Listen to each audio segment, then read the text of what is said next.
And by the way, I'm a little, I guess we could call it under the weather. I got a bit of a cough today, so sorry if I'm a little, no. I'm trying to be good about it better, but just a forewarning, my apologies. No Oh, worries. okay. Welcome back, everybody. Siege, fire. No, I'm kidding. I'm not very Republican. But anyway, it's still been a crazy time. You guys at the end of the day of the I believe this is the fourth day of the siege here. We're on day four. Um, Feeling something like a lifetime ago before all of this nightmare descended upon Vasselheim. You were called upon to face the champion of the Ruiner. It is there that you met the wrath of this massive, like, Cyclops Minotaur giant, accompanied by a number of dire war trolls. Um, you had all of the archers possible on your side. You had the high scale bearer of Bahamut Tarzan out on your side. You had the executioner captain of the Raven Queen on your side. You even had Tarzan. That's the T name. That's the T name one. I almost memorized all of them all in that one time. You guys should be impressed. Severax the Black. Even with all of this might, one of you died. The executioner captain went to her god, the Raven Queen, as her upper torso was bit clean from her lower by one of the trolls. Mira almost lost her life, getting literally smashed through a building. And some of you felt true terror. If ever you had felt terror before in this conflict, you found yourself facing this mountain of meat and violence, and found your hearts gripped with fear. In the end, uh, fucking Killsteel bastard, that Zevrael bastard, came in at the last moment, stole the kill after showing up late to the siege. That there's no justice at all in the universe. Arathis was on at lunch break when that happened. Um, the Dawnfather slipped in. He took the chair. But the champion of the Ruiner was slain.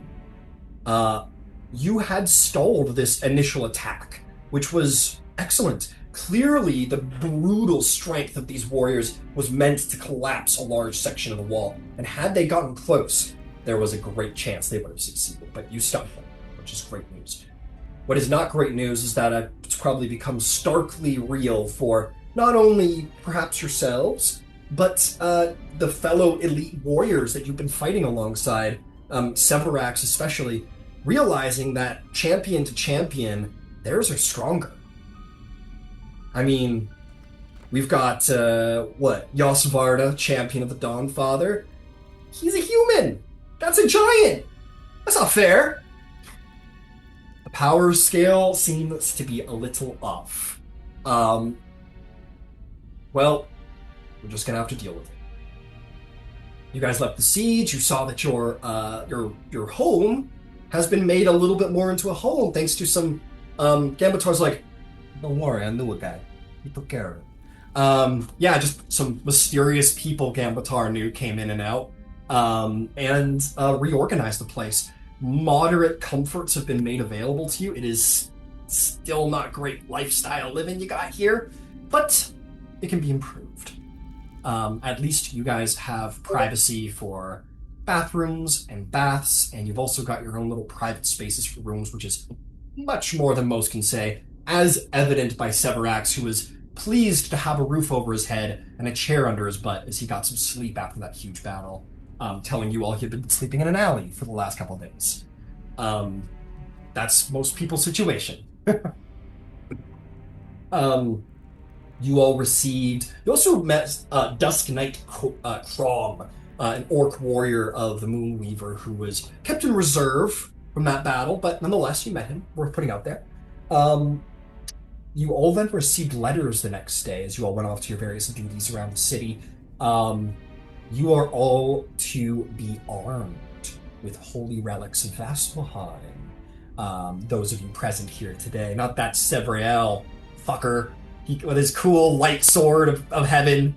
Fuck that guy. He doesn't get to come. Um, and uh, and that is, of course, worth noting. Somewhere across the city, as word will surely spread, a young gnome boy had made an arduous journey across Othanzian through its dangers to deliver this holy sword in the name of the Dawnfather to Zevrael, which surely you will all very quickly begin to become aware of through rumor.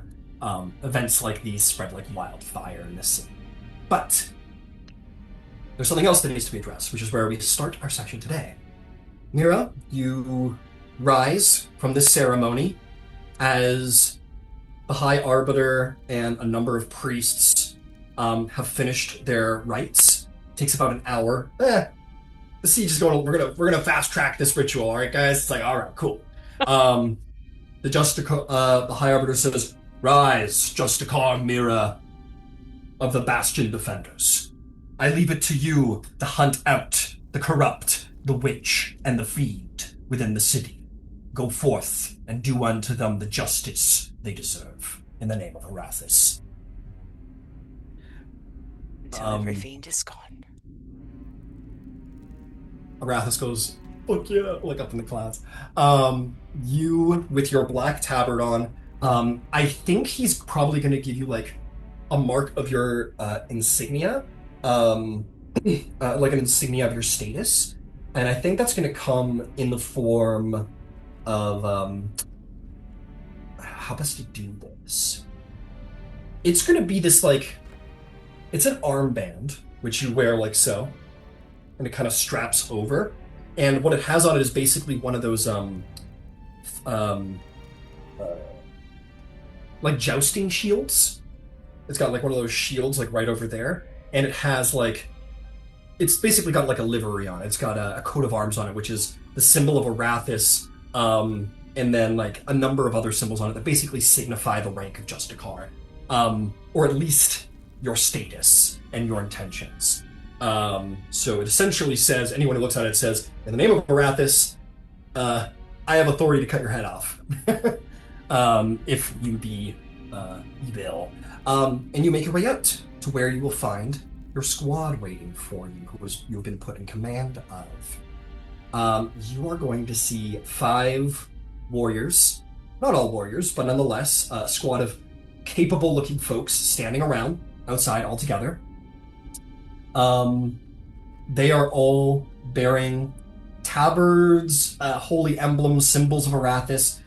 They all have similar shields, whether it be a clasp for a cloak or on like an actual shield itself, or similar to you, one of these like shoulder band shields. They all bear the same insignia, and you know, like, those are my boys over there. You are going to see the following. I'm going to post a little handout for you and everybody, as this is your team. This is my crew. Make Zarvolv jealous next session. Tell him about it. You approach to a human man in plate armor with a sword at his hip. 2 elves, one with blue skin, one with like very pale skin with like a purplish, pinkish sheen of a moon elf.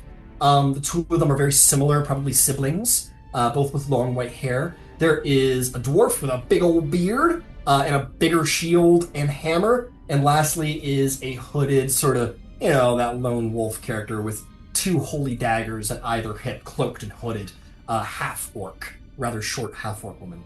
The human approaches you, and he will, I'm going to make this up in the moment now. He is going to do this. He is going to take his thumb to his heart, and he is going to go like this twice across his chest, symbolizing the different heads of Arathis' axe. And that's going to be like the symbol of Arathis, I'll say. That's like the cross for Arathis. So he does this to you. He says, "Hail, you are just a card we're meant to mate." I am. "Well, it's an honor to meet you. I am Sergeant Warden Var. We'll just stick with the last names. We're all getting to know each other. Um, these are the purifiers. You have their command.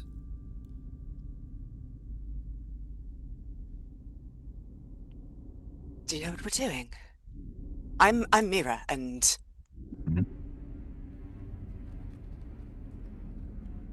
I can't say I'm excited about the mission necessarily, but I'm definitely excited to see it done.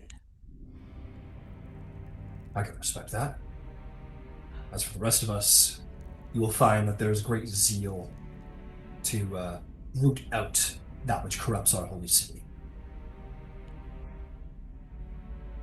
Let me introduce you to the others. He'll take you around. First, he introduces you to the elven woman. She is wielding a holy stave, which has scales at the top. It is the symbol of rest. She's very clearly a cleric. She has a number of pieces of holy scripture hanging off of her robes. He'll say, "This is Warden Veril. She is cleric of Arathis." And she will say, "An honor to meet you, Mira. You will be our sorry, Justicar. We're not quite there yet. My apologies. I am Warden Veril. You may call me Liss, as my brother over here is also a Veril. So I will be Warden Liss, and this is my brother, Warden Sorellis." And he says, "An honor to meet you, Justicar." The woman elf says, if you wish to know my specialities, I specialize in interrogation and rooting out the corrupt, finding them, and making sure they're not there any longer. Excellent. Her brother will say, "As for me, I assure you, I am sanctioned, but I am an arcanist. I have studied the ways of magic in the name of Arathis since I was young. I specialize in containment as well as dealing with fiends and the arcane. I have specifically utilized my skill set to defy their usual abilities, anti-magic and such." I'm very interested in talking to you about your skill set. I've been Ah, playing it by my heels since this whole thing started. you honor me. I'm honored to learn more of your abilities. They say that you have some kind of arcane fire that has never been seen before. I want to tell you about that. I also want to tell my team because most of them don't know. Like the ones Of course. it's a whole thing. Oh yes, we are aware of. What's your party name again? What did you guys all decide upon? Don Zico. Dawn's Echo. That's right. He says, "Of course, Dawn's Echo. Well, if we get a chance to meet them as well, it would be quite the honor." Well, perhaps we could all meet together. You're going to be in and out of our residence anyway, so it'll be good for them to know your faces. Excellent. The dwarf will say, "All right, enough from you, Thrillus. I am Warden Hailhand. I'm the muscle. You need something knocked down or knocked in, you let me know, all right? I'm a little more simple than the rest of these folks. You want a hammer? You got it." I've come to appreciate dwarven hammers, and I'm glad to have you here. Hey, you're lads with stone axe, if I'm not mistaken, eh? That's a good one to have at your back right there. I ran into him a couple times in the last couple days. It's well, he speaks well, yeah. So, that's the case. Yeah, I've got your back. Also, because they won't introduce themselves, or she won't introduce herself, and he is going to point to the this very lithe half-orc woman kind of against the wall. Says, "Don't be such a prick. Come on over." She kind of rolls her eyes and goes over and says, "This is Warden Thorn. She's socially inept." And she goes, "It's good to meet you, Justicar. I am, yes, Warden Thorn. I can handle anything you need as to do with subterfuge, infiltration, execution. It's also worth pointing out there in to be upfront, it is my job to keep an eye on this squad. As we go into danger and into corruption, any one of us can be susceptible. It's my job to make sure that doesn't become a problem. How wonderfully foresightful it rather keeps me from having to find someone myself. I'm glad to know it. Grand Arbiter is uh, pragmatically thorough. I appreciate it. It's, that's very good to know. The sergeant says, "Well, it's honor. We're, like I said, you have the command. What would you have us do? Where would you like us to stop?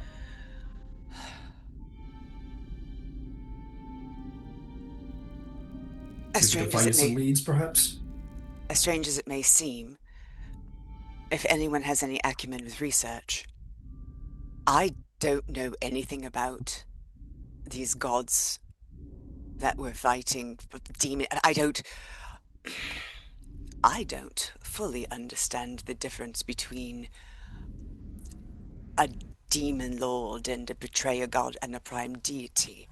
I certainly don't know the differences between them and why they've suddenly allied, and if there's anyone who can go through their history and maybe create a brief profile. Uh, Gordon List says, I can be of assistance in this. It has been, well, me and my brother have done much to study the darker pages of books that may be read in the interest, of course, of rooting them out. You don't need to keep glaring at me, Warden Thorn. But yes, I do know some of which. If you wish, I could prepare something to be, um, I could prepare something. You said you wanted to speak to your original party. Perhaps I might I would love if enlighten you. you all. I would very much like if you would brief them all. We've noticed some things are resistant to fire. Some things aren't affected. Hmm. Some things are made more easier to hit when they are hit by fire.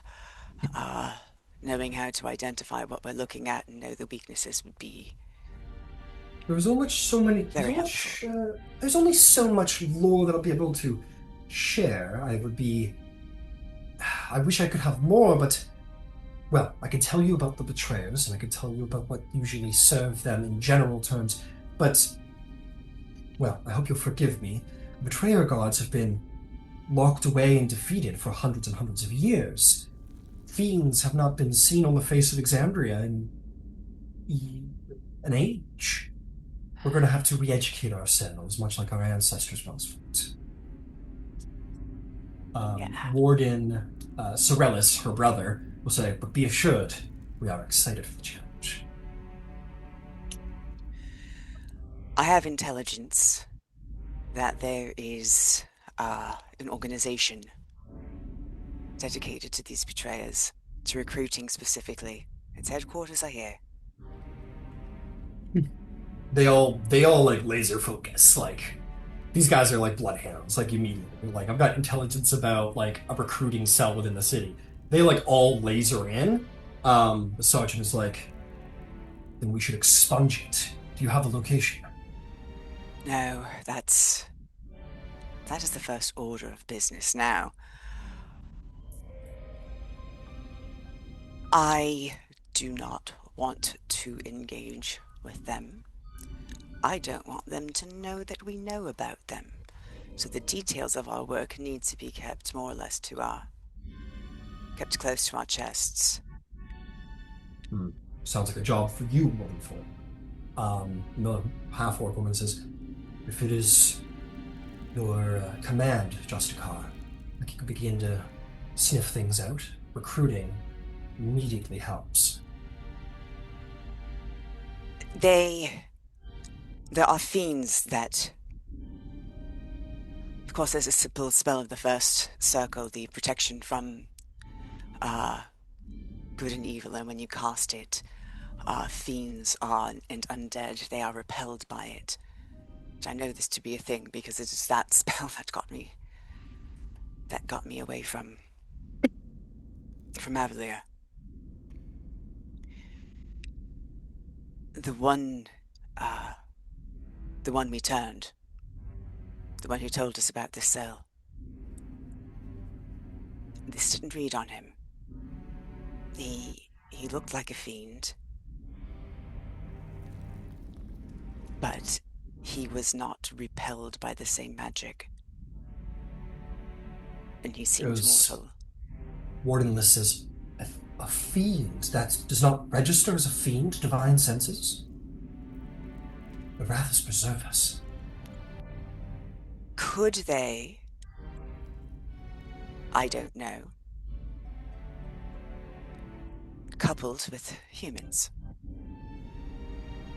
Or any mortal species, really. Warden Hailhands spits on the ground and I'm says, sorry, I "Vile know. creatures." I'm not. It's definitely not in your direction. It's at the evil you speak of, and it's definitely directed at the betrayers, not you.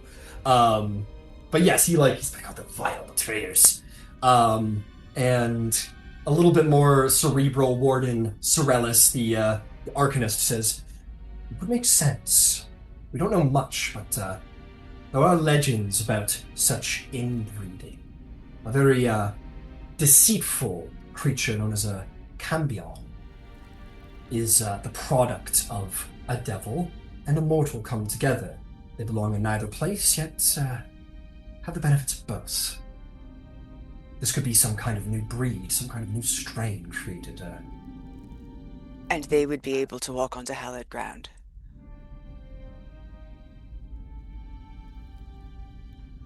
The Okay, sergeant I feel says, sick. Sergeant says, well, then we ought to get to work. What did this creature look like? Did it look like any one of us? She will cast a minor illusion. Yeah, you create an image of the most big, red-horned, monstrous creature. And they all kind of... Some of them kind of repel at the sight of it, not in fear, just in ugh. But the Warden Thorn says, good. Good. Big-ass horns are easy to see. Give the command, Justicar.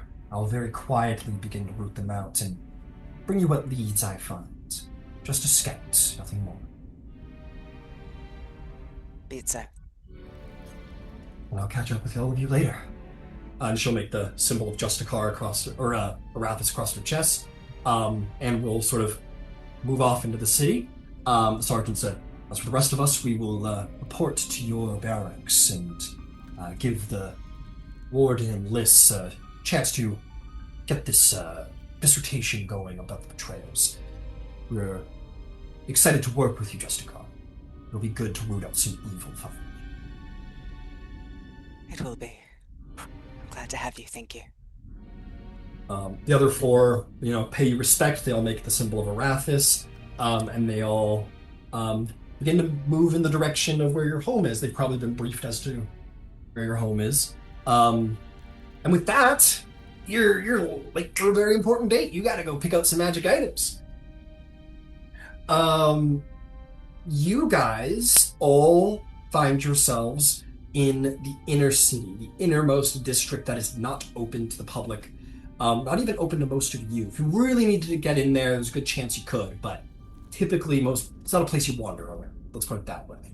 So you guys find yourself in the nicest, most inner fortress district of the city.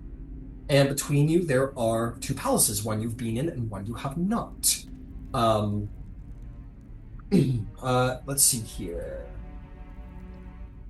Where are you? There it is. There is the Radiant Bastion, which you have all been into, the seat of the High Bearers and the War Councils and all of that stuff. White stone, gold inlays. And there is a darker place to the left. A high-spired temple that is made of black rock and has holy symbols inscribed around the doors and windows, and has hanging from it the banners of Ayum, of Arathis, and the Dawnfather.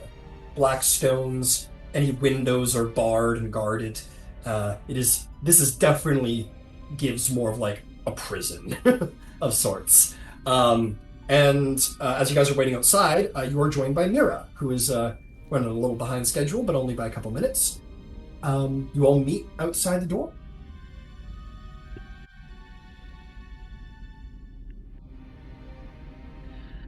Sorry, I got held up. Well, it's fine. We're waiting to be let in, I guess. Some of you may notice Ah, that Mira has this very kind of in your face, like kind of grim looking Arathis heraldry strapped to her shoulder, if that matters.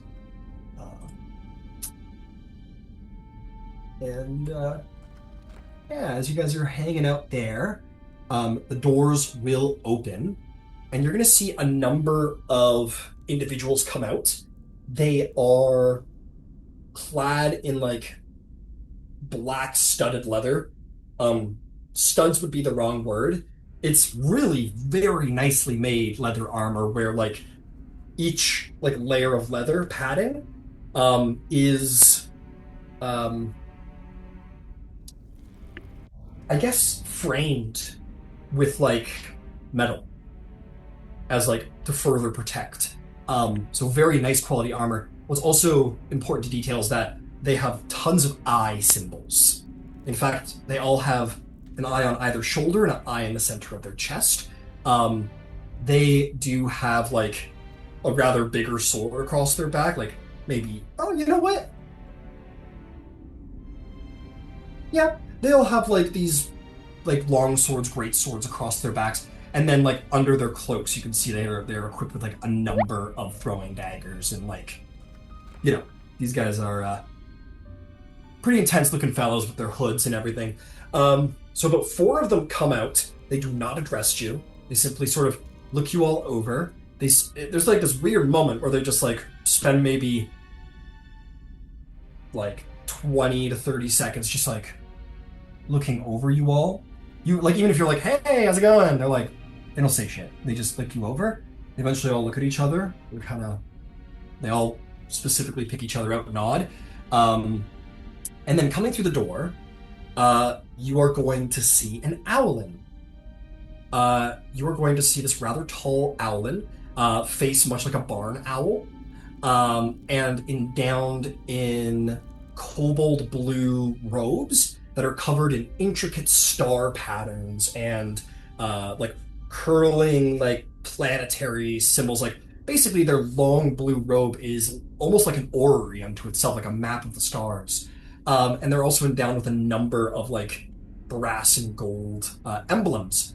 And this wings clearly tucked in underneath the robes. And this Alan comes out uh, and says, "Welcome, welcome, one and all.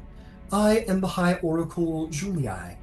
It is a pleasure to meet you all, Dawn's Echo. We have heard of your coming. Please come within. The knowing mentor welcomes you into the Obsidian Reliquary." And sees you, Red, and will pay you a little extra nod. A little, oh, look at Alan. This is the only Owlin you've seen in this city, or in all of Asilra since you've been here, really. But pays you a little nod of respect and says, "Yes, please, right this way." And you guys all follow after her. Here is an image of High Oracle Julii, High Bearer of the Knowing Mentor. Um, yes, she begins to walk you in, and uh, you begin to walk up the spire, like pretty long ass staircase. You kind of follow up. Um, the High Oracle just kind of walks, doesn't say much, unless is addressed. Would anyone wish to address the High Oracle?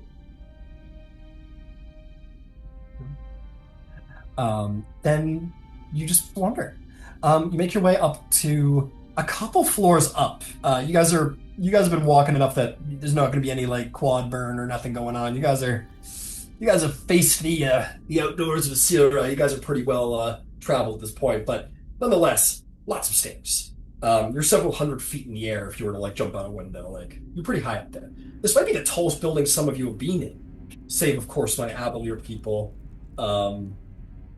Not a mind for you, Red. You you fly. But for Hecator, you climbed some mountains, comparatively. But anyway, you get to the top and says, "Please, I have organized a specific set of relics for each of you. There will be three each. You may pick only one. There are many who require to be armed this day. So please pick wisely, and this weapon will be put into your care in the name of Vasselheim. It will be considered your property. These are not for rent. You'll be welcome to keep them for so long as you should live." Um, says, "Who shall go first?"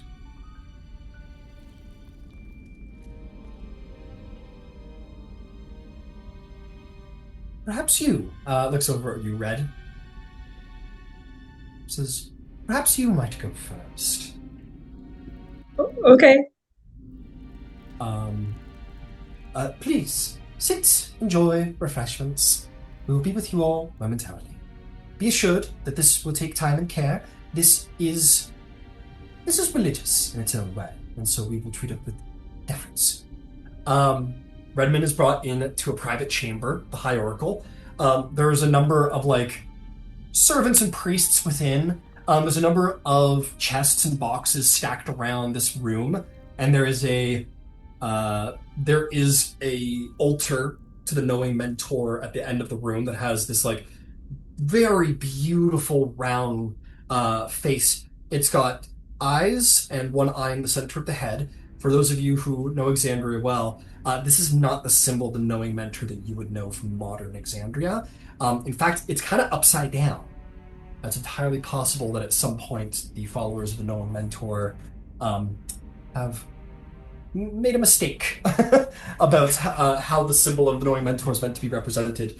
But nonetheless, this is not a cracked and broken stone mask. This is a very fine mask with two eyes and an eye in the center of the head, representing wisdom. And then this long table in the center, which is almost like a secondary altar. It says, "I have picked out some relics for you, Redmond. I understand that your conflicts involve that of fire on earth."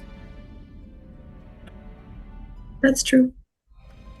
"Well, hopefully I have made a selection that would be fitting for you." Says, "Bring out box number one for Redmond." The serfs will bring out this box. Everything's in reliquaries. All these boxes around here are gilded, fine boxes. Everything you're about to be shown is a holy relic in Vasselheim.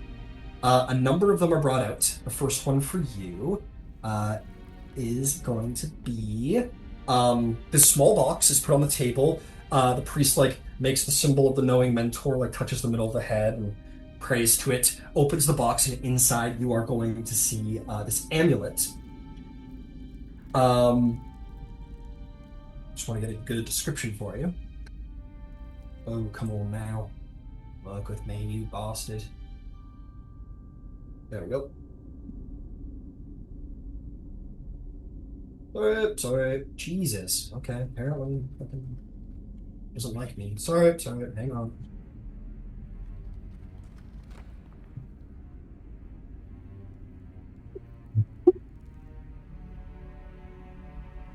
I was looked this up a million times and now it's disappearing.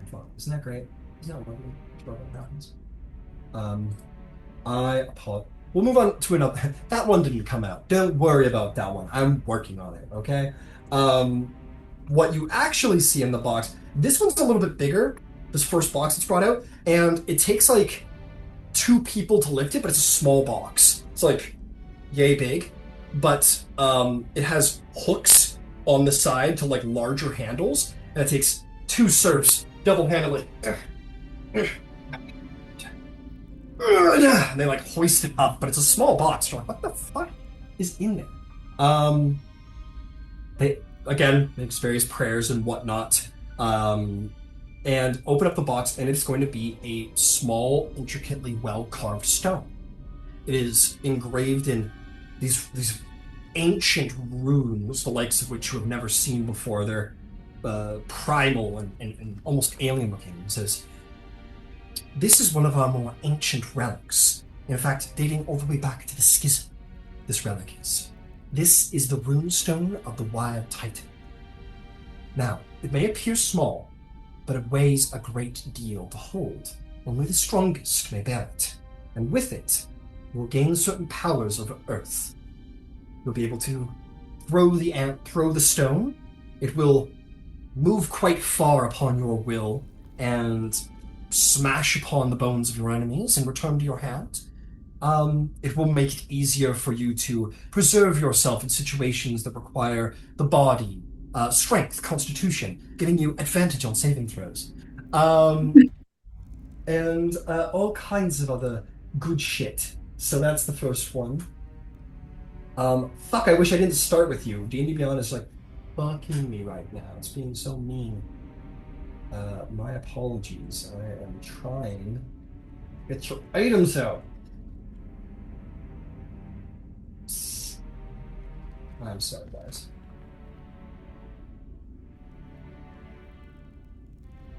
Oh, there we go. They'll take out the next one. Now we'll get to the amulet. What it is basically like this lower jawbone of some small creature, probably some kind of small predator, and inlaid between them, as if the jawbones are holding it, is this red gemstone that is hot as the box is open. This brings out a wave of heat. It says, "This is the amulet of incineration. It has been crafted from fine elemental dust and the entropenic flame of the realms beyond, a talisman that once belonged to certain wildfire druid circles of the Wild Mother. It is glazed and, well, it is very dangerous to behold. Should you wish, you may use it to burn your enemies. There's a number of charges in it, and when you use it, with an attack, your enemies will catch fire, and they will burn. Okay. The last item I have for you is a sword. They bring forth like a sword. They unravel like the wrappings, do the various prayers before it, and you see this lovely blade. It's slightly simple, but it is wrapped in like, it's not so simple. It's gilded. It's a very fine blade, but it doesn't like look like the best blade in the world. It is a long sword. It's a fine long sword, but you know, so you're like, oh, okay, so it's a sword. What's the deal here? And she'll tell you this is the blade of wood. Of the wood. Hang on.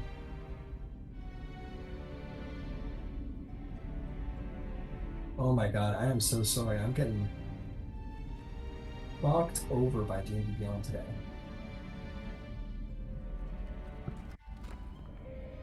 My apologies, hang on.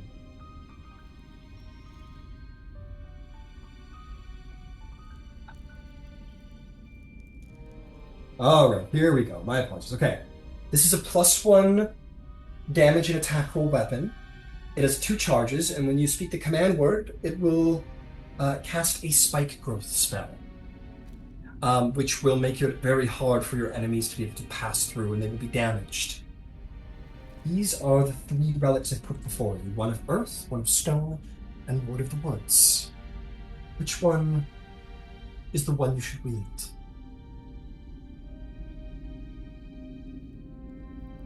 Oh.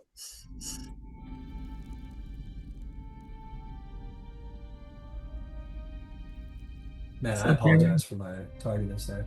But yes, these 3 items lay before you. And just as a specifics about the runestone of the Wild Titan, there's one last feature. When you're within 5 feet of someone with the prone condition, you can use a bonus action to set the stone on top of them and give them the restrained condition, and basically like do a Mjolnir situation. They need to make a strength saving throw to be freed from the stone thereafter.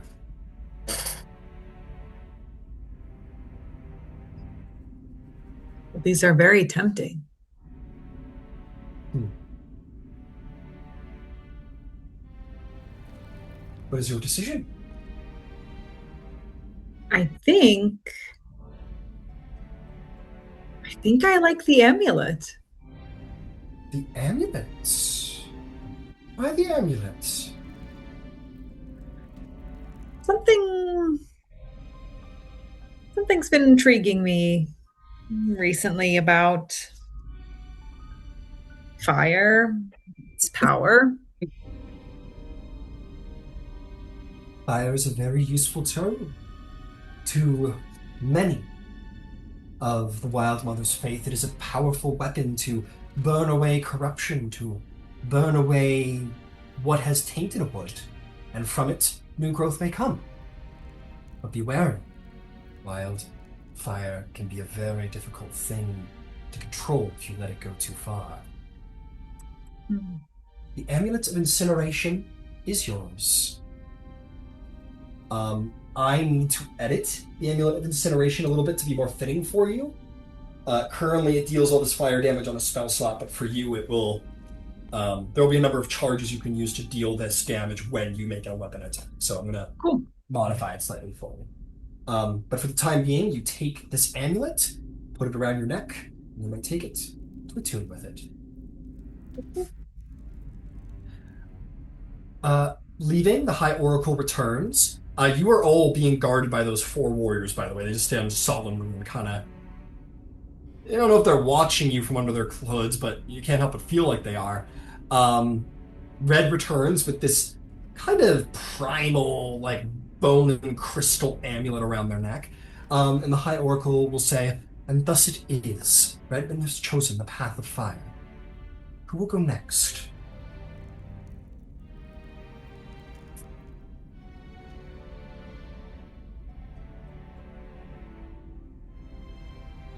I think Mira playfully shoves Hekator forward, or tries to. She's much smaller than him. It's like a toddler trying to push their parent What? along. What is it? Ah, Hecator, you volunteer. Excellent. I. Right. Please, right this way. You move on within. You see the same room.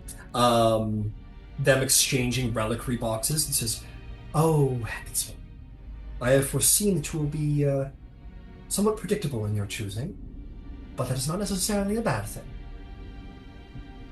Come, I will save best for last, just to entertain myself with. Bring forth the 3rd box first." A long box is brought forth, and it is opened, and this like old wooden sword is inside, loosely wrapped in cloth. She says, "This is known as Brosboken. It is the Wind River. It's a short sword."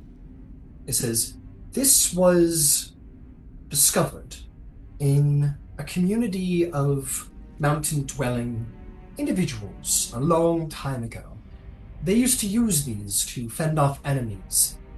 Simple and ineffective though it may look, it has within it the power to harness the wind. I will be specific about what we do. It has 5 charges, regaining 1d4 plus 1 daily at dawn. You may use it to do one of 3 things. You may create a gale, in which you may essentially disperse gases or smokes within a 15-foot cube, making it more easy to see as an action. You may do the Gust Rider feature as a bonus action. While holding the sword, you may expend a charge to cause a sustained gust to lift you and gain a fly speed of 40 feet. But that ends at the end of your turn. Lastly is Wind Whip, is its last ability. With a single swish of the blade, you may send a concussive wave of sound screeching towards your target. When you take the attack action, you can replace any number of attacks with this ranged spell attack. As the wind rips towards them, 30 feet, long range of 60 feet after, Use the same ability modifier as the score, so you'd be Dex. It deals a D10 thunder damage on a hit, can be heard to 100 feet away, and if you score a critical hit against the creature with a wind writ, the creature is deafened until the end of the next turn. That is number one. You may Impressive. take it away. They take it away and fully put it back like they don't expect you to take this one. She says, here is the next one, tempting though it may be. They bring forth a much larger box. Open it up, and there are some boots inside. Says, well, I know that you enjoy being barefoot, which is part of why I don't think these will be the ones you pick, but nonetheless, I have endeavored to choose 3 for each of you, and so I shall. These are known as the Storm Rider boots. It's very specific what they're capable of doing. Um, uh, um, you may activate their latent enchantments within. Their holiness, the storm of the Storm Lord has been embedded within them. If you activate them for but a couple of short seconds, you'll gain a 90-foot fly speed. All opportunity attacks against you will have disadvantage, and whenever you move within 5 feet of a hostile creature, they must make a DC 15 Dex save or take 3d8 lightning damage. A creature can't be damaged by this way more than once. It can only be used once a day, recharging at dawn. You may take them away now. Not really giving you a chance to make your own decision, it seems. She says, it is these that I believe you will enjoy the most, Hector. Each item, despite her aloofness of the item, is met with a level of like reverence. The priests do say various like celestial words and make various symbols towards the various gods. The Stormlord symbol has been made for most of these, if that matters for you. I hate the new D&D Beyond, by the way, if anyone cares to hear that. Okay.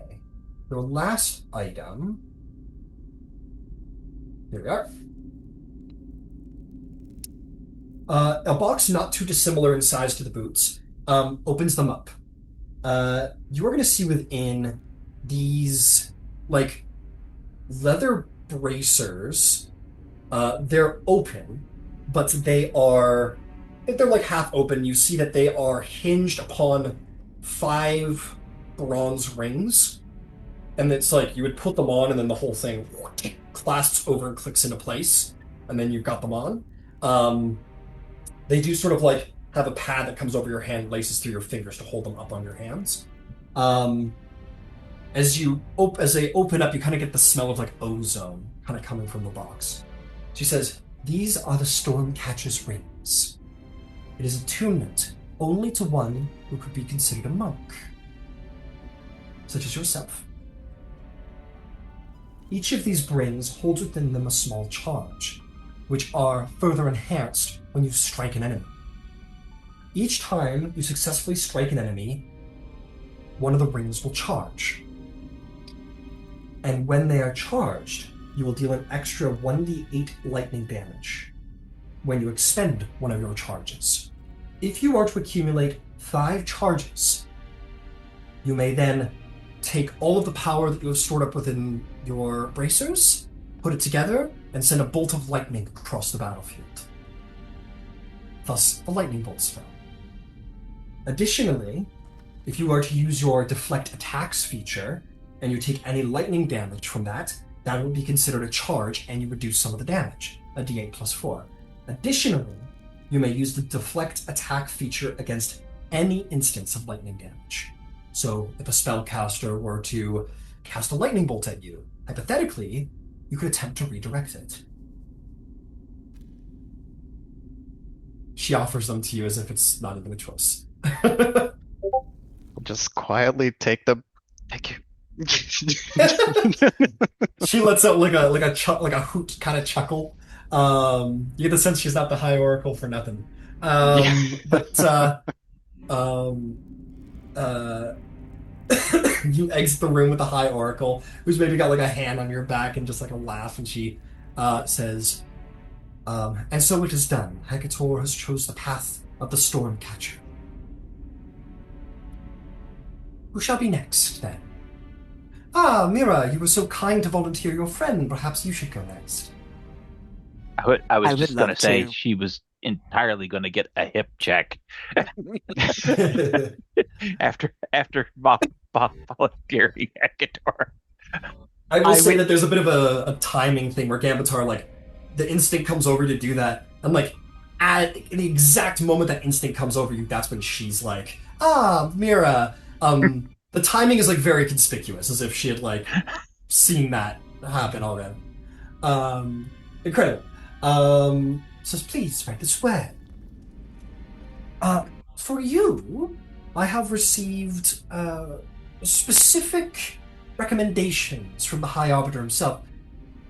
I have foreseen that it is your responsibility to slay the corrupt within our city bounds these years, yes?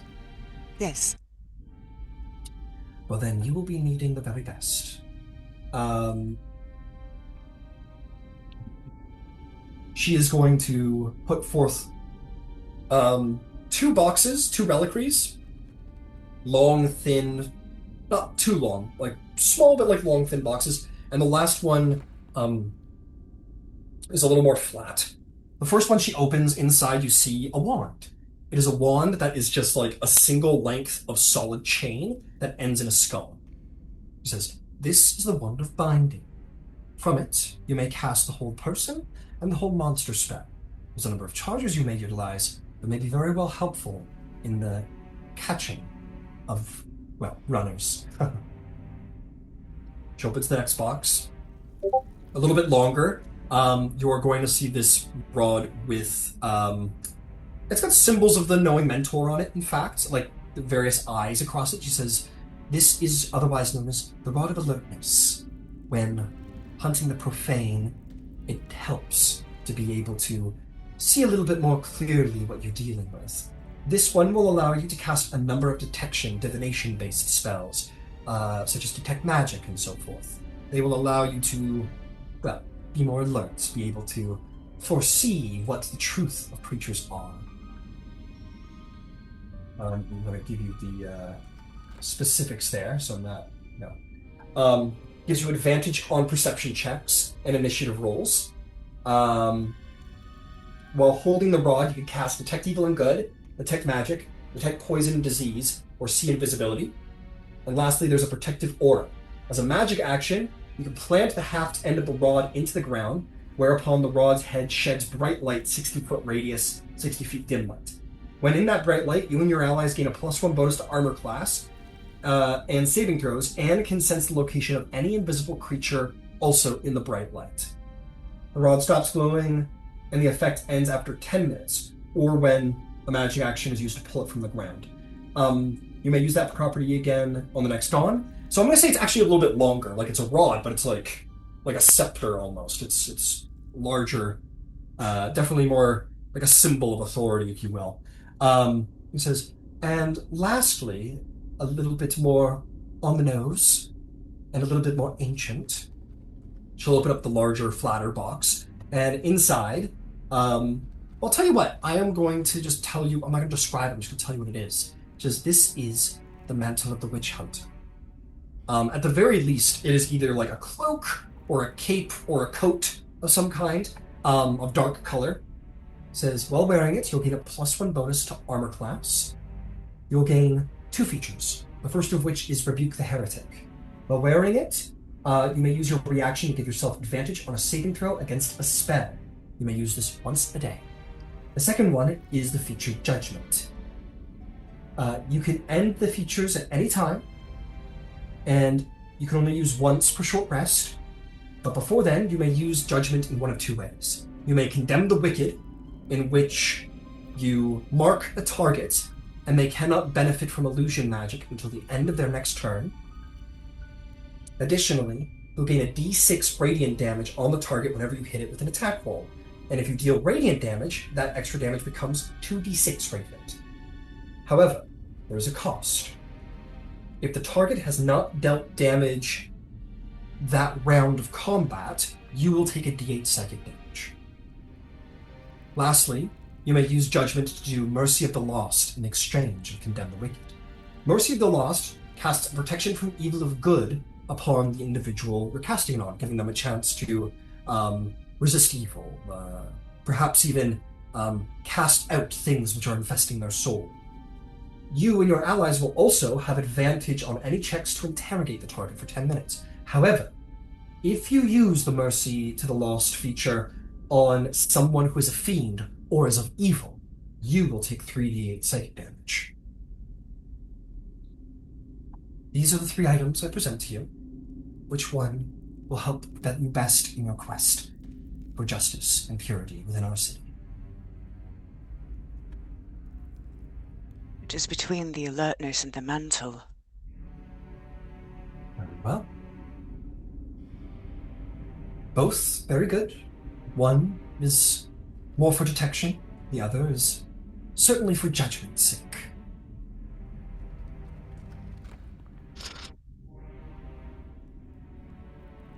I will take the Rod of Alertness, if I may. Of course, please, take it, and may your enemies hide from you no longer.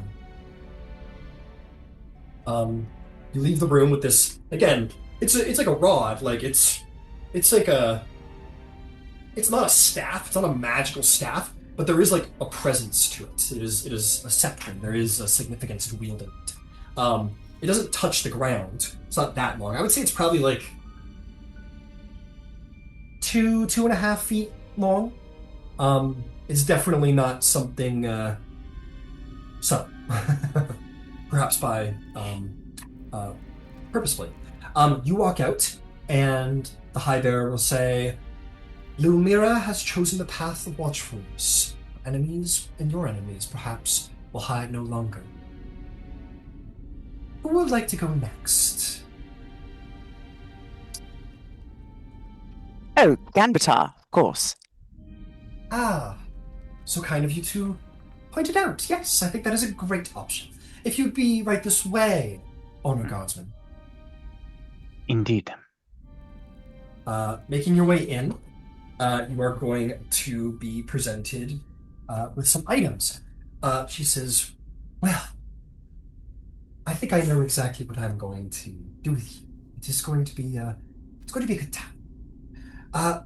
First of which, she is going to put down, there's some sound jostling around. It's like a long, flat one, not too dissimilar from Mira's box. Opens it up, and there are 4 horseshoes.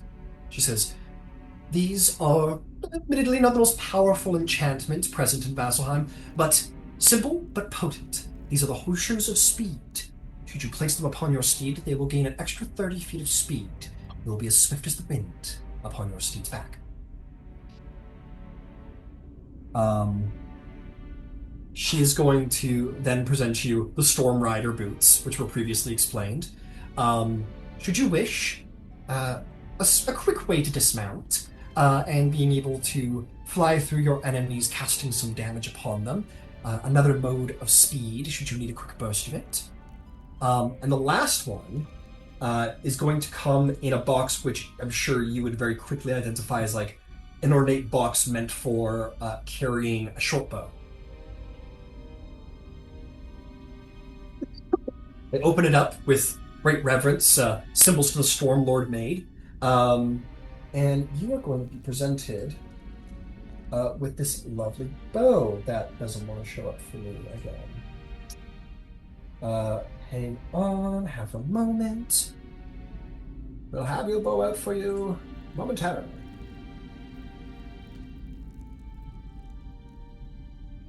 This is the short bow known as Air Render.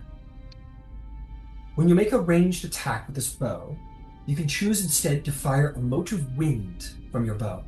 When you do so, you gain a +1 bonus to attack and damage rolls. You can choose the form the wind takes, causing either bludgeoning, piercing, or slashing damage. It is your choice.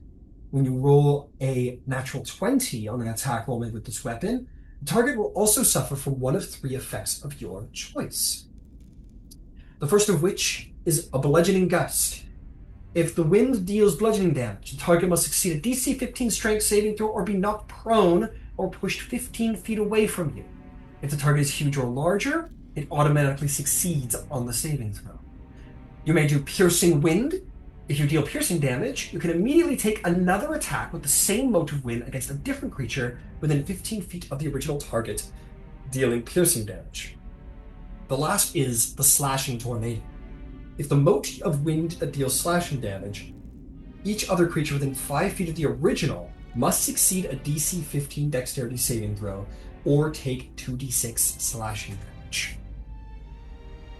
So, your choice. I would be most honored to bear air render. And so you shall. And she presents it. The priests make various sort of nominees. He has claimed it, or he is great. He is merciful. You claim air render, this excellent short bow. And it doesn't want to show me its picture, but I'm sure you will see it in due time. Yeah, it looks like a typical short bow, save that it is gilded in golden feathers that sprout out and down the arms of the bow from the hold. You leave, and the High Oracle says, Gambatar is now the wielder of Airwind. May his foes know the true meaning of the storm. I believe, ironic for a bard, the quietest amongst you. Leosatra, would you like to come forth and pick your relic? Yes, I would love to. Very well, right this way. You come into the chamber. Most of the boxes have been sort of moved away, but there are 3 remaining for you. Because I have 3 for you. Think tailored to the different people that you may become. Puts down 3 reliquaries in front of you. One is opened, and it is in the shape of a very fine bow. And it says, there comes a time when one must decide who they are going to become. And while this does not decide that for you, perhaps it may teach you something of yourself. This is the Bow of Melodies. She opens it up, and you see this very fine short bow.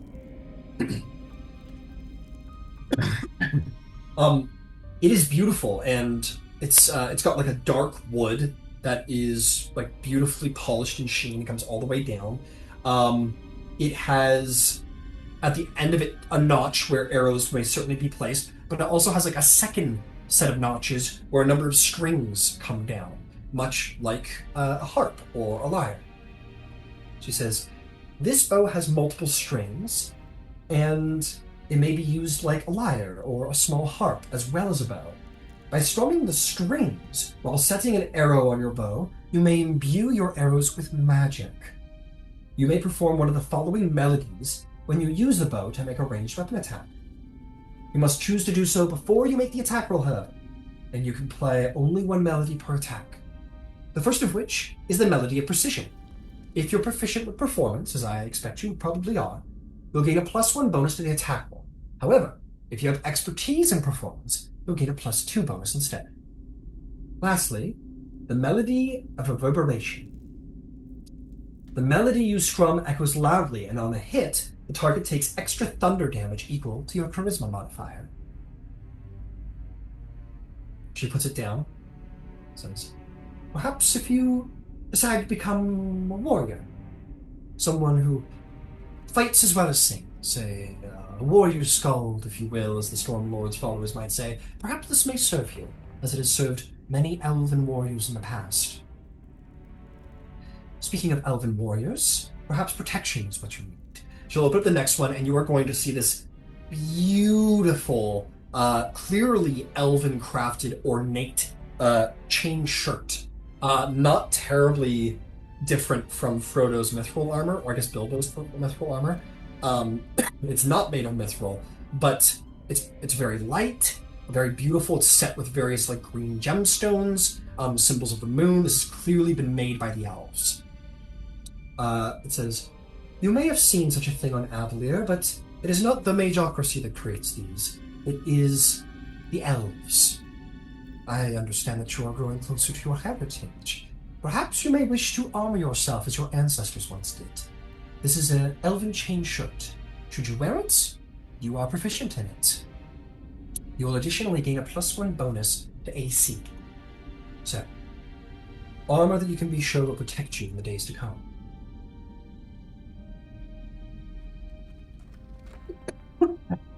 This is elven chain, which I need to look up to make sure I gave you all the right information. I did. Haha. So yeah, +1 bonus to AC. You can wear it even if you're not trained in medium armor, and it's considered an elven. It's considered a chain shirt. So that would bring your AC to 16. Nice. Cool. Very As cool. for the last one, this one I think you'll have a particular interest. She takes out this rather large one and says, "Now this is an artifact I have a particular fondness for. Long ago, shortly after the schism, a number of bard colleges were instituted. These were the original casters of magic through the power of song and inspiration. These were called the instruments of the bard. They have since been lost and scattered, and these schools have changed or dissolved into different things, but each one was founded by an exceptional bard, and each one had an exceptional instrument." She opens it up, and you are going to see this beautiful lyre. Upon it is very fine, ornate decorations of gold, masked faces around the center of the opening of the like the body of what would be like a guitar. Is like designs of flame and fire, like the sun. The neck is like a weaving crisscross, like a braid. It's a beautiful, beautiful lyre, clearly ornately made in a fashion and artistry that has long been forgotten. She says, "This is the Cly lyre. Again, the ancient bard Cly wielded this. You must, I warn you, if you choose it, attune to it before you try to play it. It will hurt if you don't. And if you do attune to it, you are going to gain a number of charges and a number of spells you can cast from it, which will recharge daily at dawn. The spells are Fly, Invisibility, Levitate, Protection from Evil and Good, Stone Shape, Wall of Fire, and Wind Wall." So, to which do you choose? The Elven Chain, the Bow of Melodies, or the Lyre of Cly? Um,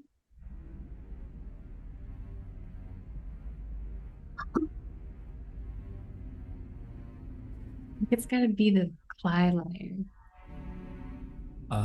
The owl smiles knowingly, and says, "Then as ever, a musician you shall be. Wield it well, as its owner once did." Thank you. And with that, you exit. And the High Bearer, the High Oracle, will say, "And so it shall be. Leosatra has walked the path of the Inheritor. May your music be filled with magic hereafter and always." And with that, each of you have taken upon yourself a holy relic. While they may, some of them, not seem innately holy, be aware that if they have not innate holiness in them, they have been used by those who have been mighty servants to the prime deities in ancient or recent history. Wield them well, wield them with honor, for their wielders are with you. Good luck in the days to come, and know that the gods are with you. May the knowing mentor allow you to foresee what is to come. Thank you. All right. Many thanks. Mighty gift. I'm glad. I'm glad. Come, I will show you to the door. She will begin to walk down and escort you out very politely. Excellent. I am going to put this out there. Is there anyone who didn't really like their selection of magic items and like kind of pick like, it'll work kind of thing? They were, mine were awesome. Okay. Just want to make sure nobody's getting something. They're like, whatever. Cool. If you all walk away, each of you armed with a new relic, something you'll be able to use well, hopefully. Um, for some of you, this is your first magic item. I mean, my Avalir people, magic items just come and go on a daily basis. You probably have a magical fucking cheese grater. But as for Red and Hecator uh, and Gambatar, magic's a little bit harder to come by. And these are perhaps some of the first magic items you've possessed.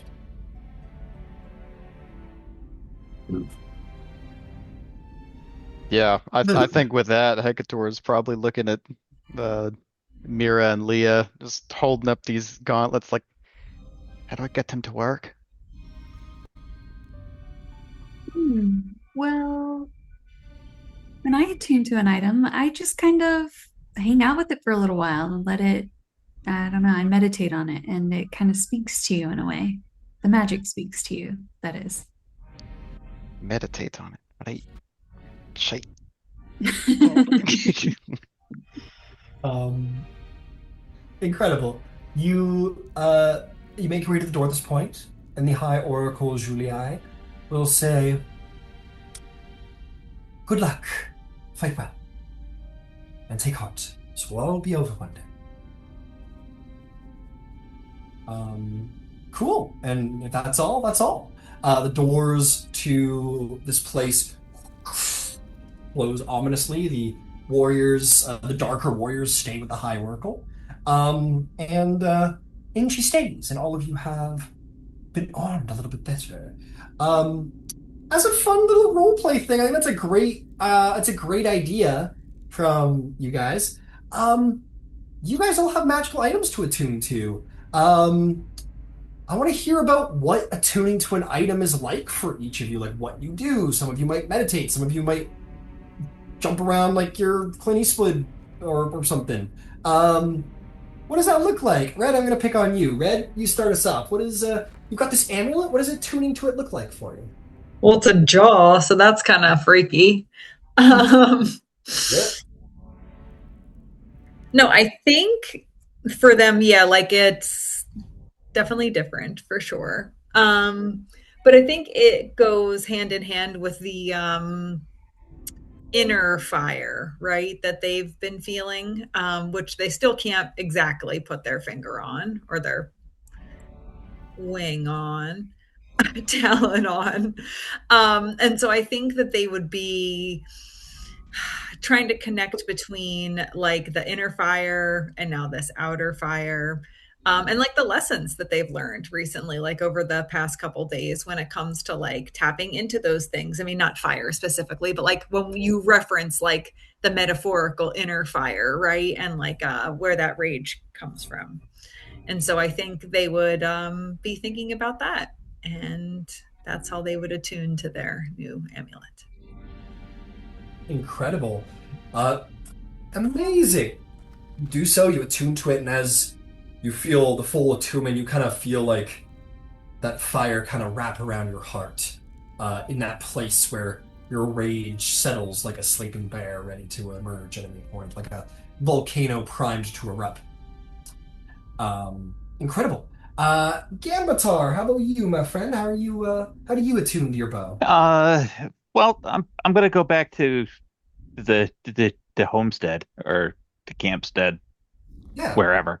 I'm gonna grab a couple of bales of hay for the horses, and I'm gonna just stack them up, and I'm gonna start by shooting arrows initially with it, and then over the course of the hour, once I've got a handle on how it shoots kind of like a normal bow, then we'll try to manifest these air shots until I've tried all of them a few times, so I have an internalized sense of what they do and and what it feels like to activate. those Yeah. particular shots.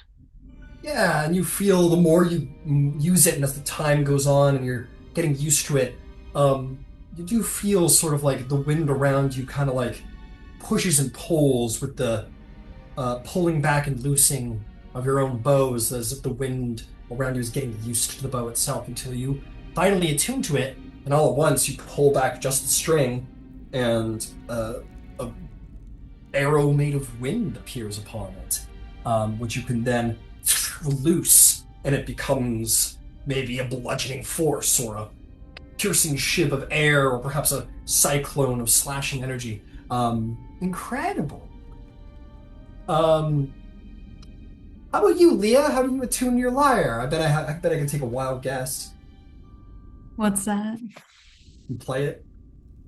No, because it'll hurt me. Ah, you caught on to that, huh? You're not Yeah. gonna let me damage you for funnies? Well, I think that's how she would normally attune to a magical instrument, but the owlin told her it would hurt her, so she's gonna wait patiently. So she's just like staring at it, like maybe a little hungrily. She's excited to get her hands on this new instrument. Yeah, I think she's just can't wait to play it. All right. As you sit there, uh, a little agitated, a little like a kid whose parents were like, "We'll go to the toy shop." And just as you're at the door of the toy shop, she decides to stop and talk to somebody she bumped into, and you're like, "This all week." But while you sit in your agitation, maybe you kind of chill out a little bit. You I don't know, you kind of daydream a little bit. And you find your daydreams are kind of filled with musical tones, and it's like the musical instrument is temporarily, so long as you're attuned to it, teaching you the songs of fire and the songs of wind and the different ways you might strum the instrument that you might invoke power enough to cast these spells from it. And by the end, you've been educated in a couple new spells to cast some new powerful spells from it. In which you go, and a fucking wall of fire burns down the whole street. But yeah, you attune to the Cly Lyre. Excellent. Mira, how do you attune to your rod of alertness?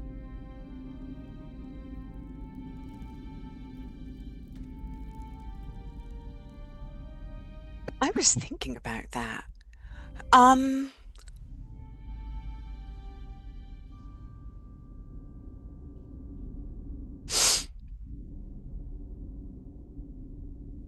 I You could think I credit go upon up. it. Just like Arathis, hear me kind of thing.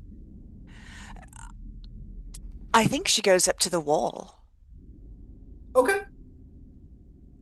Um, I will say you can certainly go up to the second wall to like hang out in a tune, but that first wall is an active combat zone. So No, no, I'm not going to walk to an active combat zone, but she would cool. want to walk to a place where she could actively, potentially detect evil.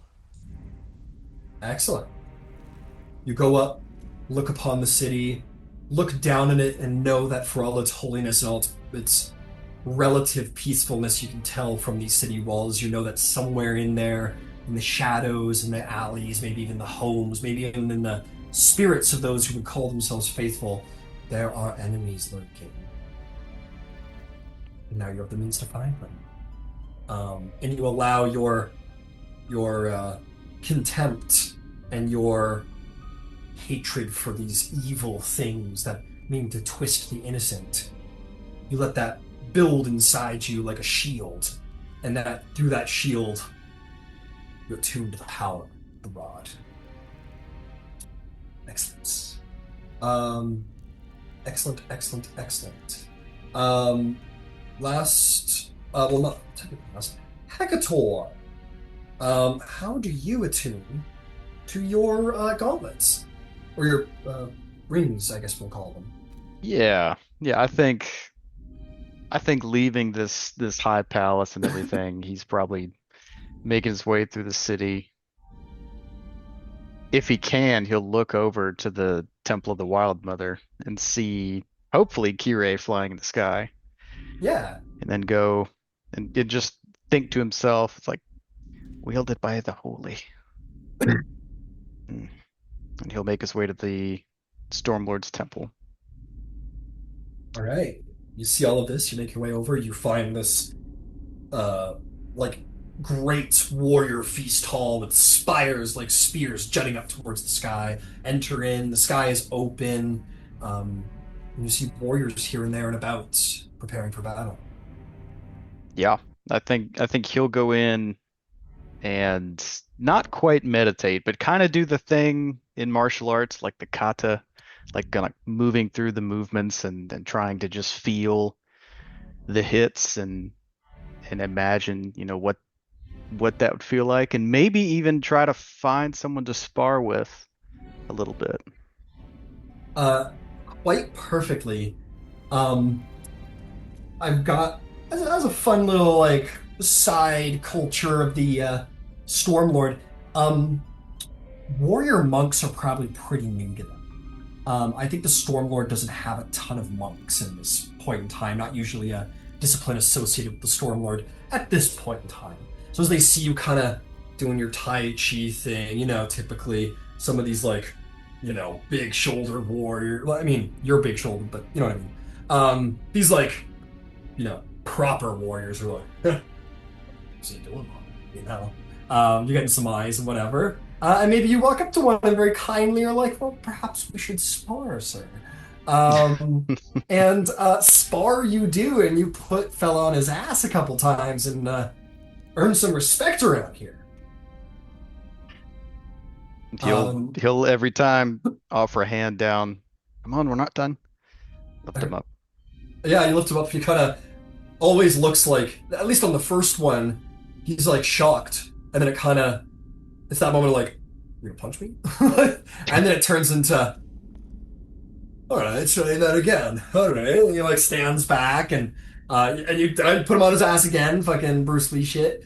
And yeah, you go for a couple of rounds, and the more you go, the more you begin to sort of hear the rings. And as your hand moves through the air, you hear just like zzz, almost like Tesla coil style. Maybe not so intense, but like you could feel it like burning through like the moisture in the air as you swing your punches. Just that very, very almost impossible to hear tone as it sort of like goes through the air.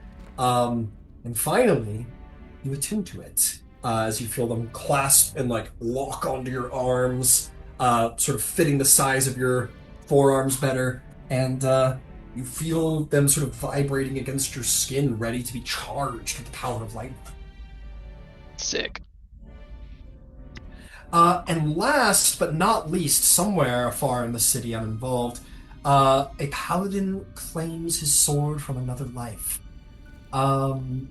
Zevrael, you have claimed your blade, the Sword of Light, by no small amount of labor upon a young gnome's back. How do you attune? What does that look like?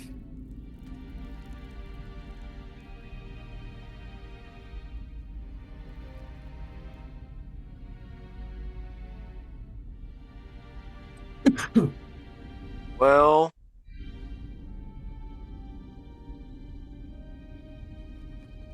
not sure. I mean, I would think that the most thematic thing would be to go to the brightest place that I can find and try to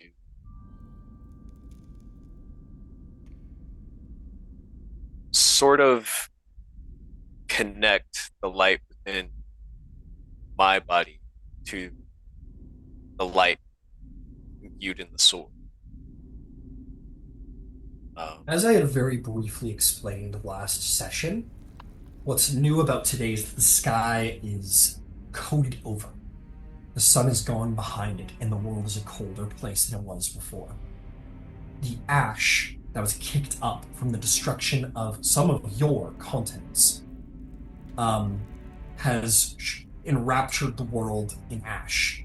An age of darkness has come. And for a brief moment, light did manage to find its way to your blade. but that was only for a moment. Since then, there's been no there's been no desisting from the darkness above. It has just persisted. This not even like cloudy, like stormy darkness, just this dark pane of ash, flat. Like the sky itself has lost its blue. But you go to the Temple of the Dawnfather, for it is filled with murals and stained glass windows, and what light does come from the sky behind all of that ash is magnified through these murals. And in this place, it is not as light as it has always been. Light of the Dawnfather is certainly dimmed, but not so much there isn't light here. Awesome. Yeah, so I think he finds, if no one is in there, which I'm sure there might be a priest or two. There are many people coming in and out of every temple these days. So I think he finds an open area, kind of secluded in the temple, if he can.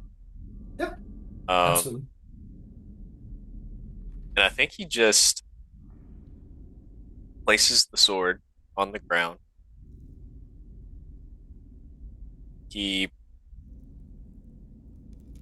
points it in the eastern direction, with the pommel kind of facing the west. And he sits on the northern portion of the sword, whichever the hilt is pointing at. And I think after a while, he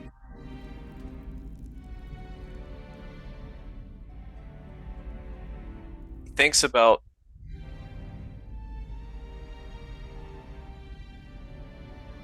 the good that he wants to accomplish. He thinks about the hope he has given people.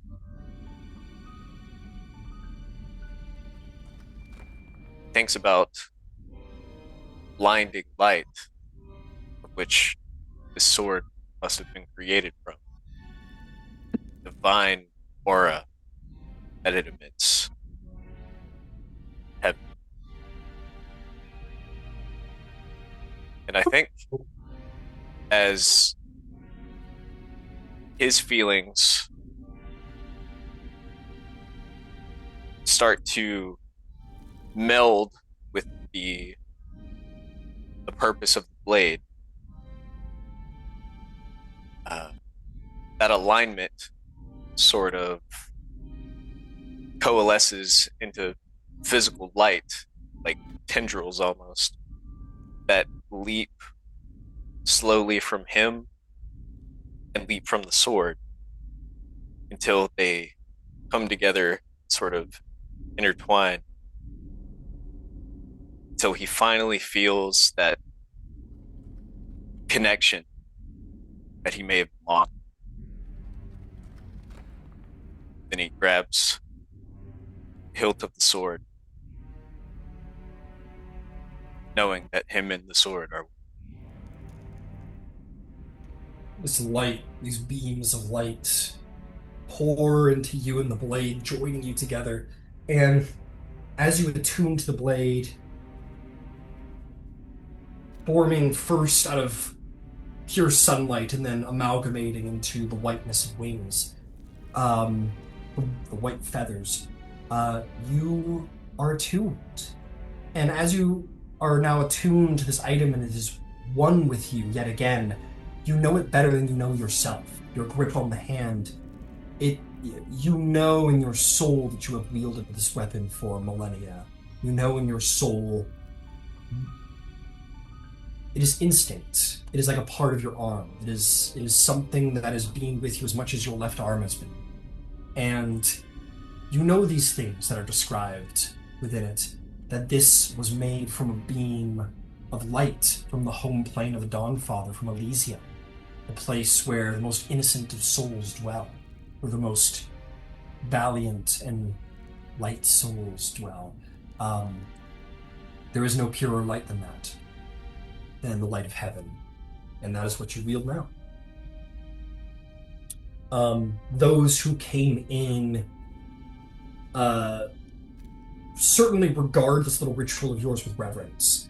Um, some people might consider it a personal sign that they happen to have just been here at the very same time that the angel regained his wings and his sword, and priests make benedictions in the name of the Dawn Father. And as you leave, you leave to staring, reverent eyes that are paid with respectful bows.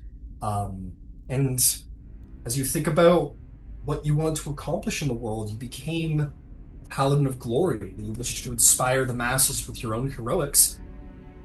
You're doing it.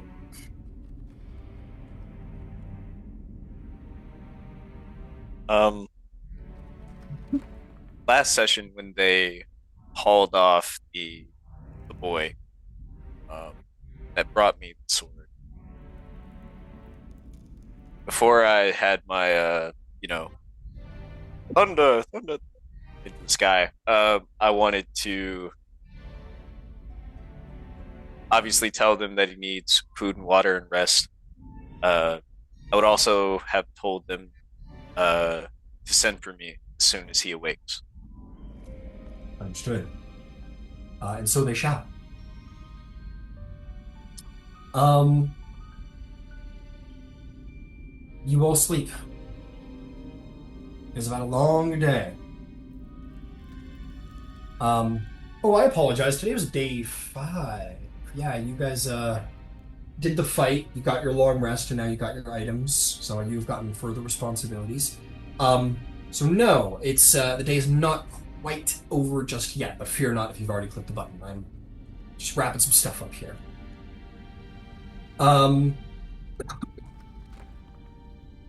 You hear the heralds as they continue to speak. They usually say the same things, watch your neighbor, mind yourself, find a priest in the name of corruption.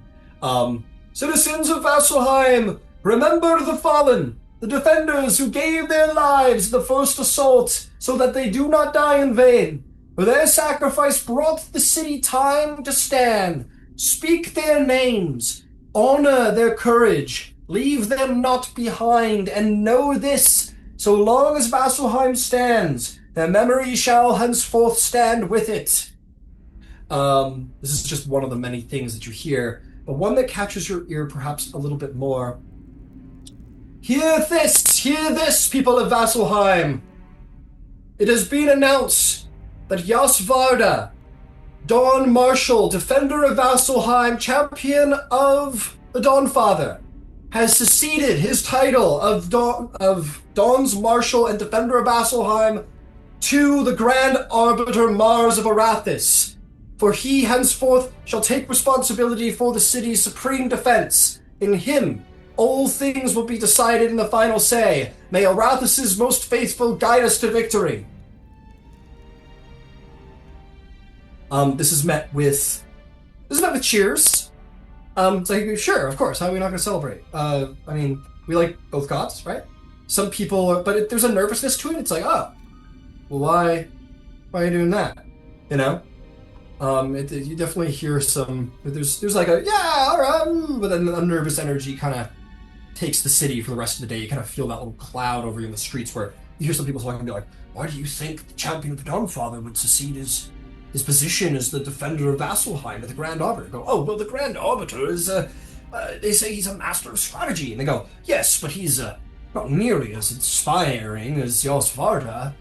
He's like the Dawnfather incarnate. He'll run this city like a business. There's debates. So that is heresy that you speak there insulting the Grand Arbiter. Because no, you hear conversations like this for the rest of the evening throughout the city where people are trying to figure out how they feel about it. But nonetheless, the day goes on. Is there any last things you guys would like to do around the city before calling it a good night on the 5th day here? Yes, Mira. Mira had wanted to gather everyone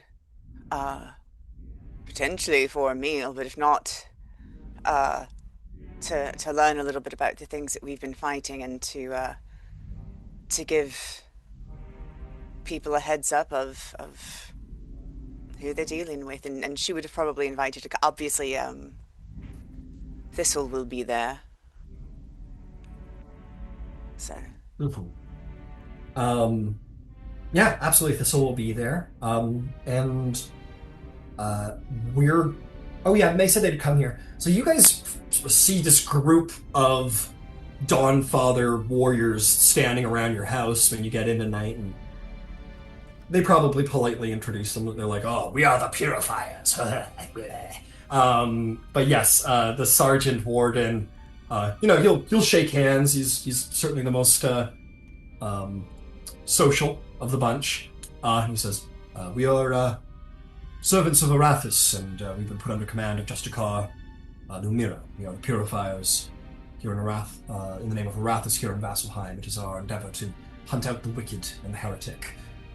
We have been requested to be here. Thank you for allowing us to be within your home for something." And then, yeah, you can sit around and speak. so I know we've all been given tasks. Mine is to find out where the root of conversion is happening in the city and to deal with it.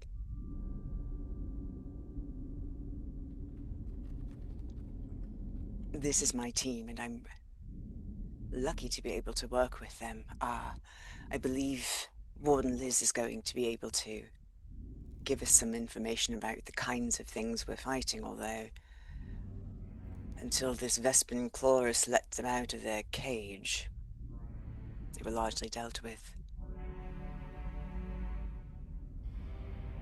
Before I have them brief you, though, I know there's some questions about me.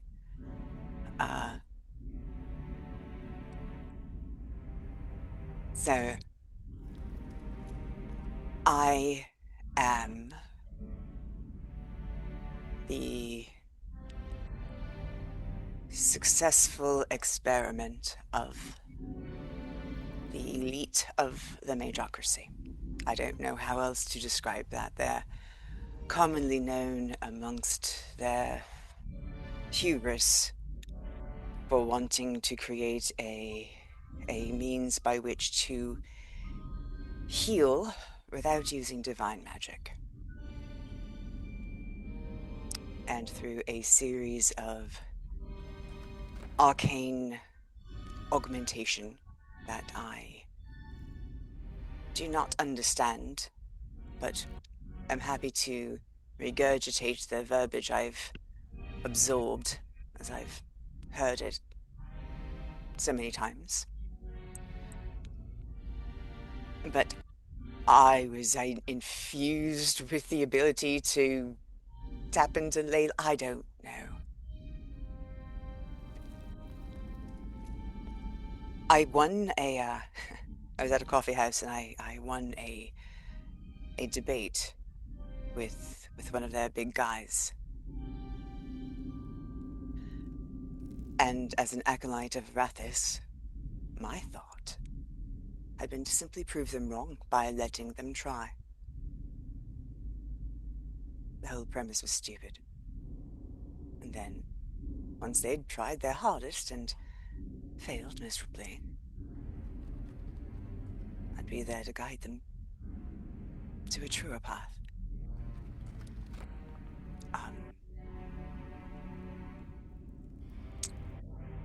Unfortunately, they were successful. But I can tell you, having the ability to use both kinds of magic is that they're just different. A god is no less a god because a very intelligent mage spent enormous resources to prove me wrong.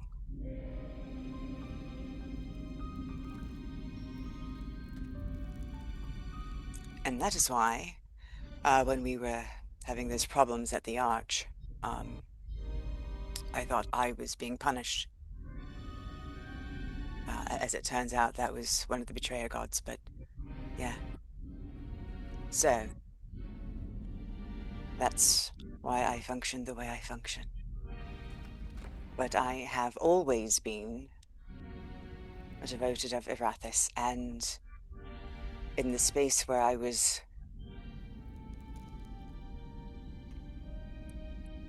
put on stage and used as proof of concept, I suppose. She'll look at Leah. I don't know what it looked like. I've been told, by the way, that I'm sort of like a bag of holding, or the first third level spell. That I'm sort of a novelty in that regard. Um,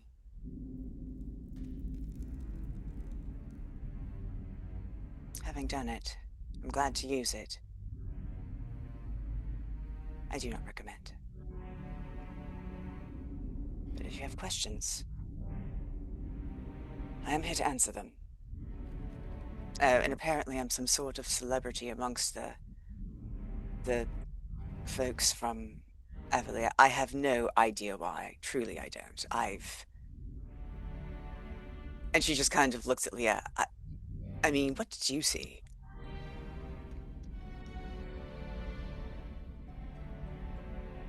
It's a phenomenon, truly. Being able to build with arcane magics, it's never been done before. It's unheard of.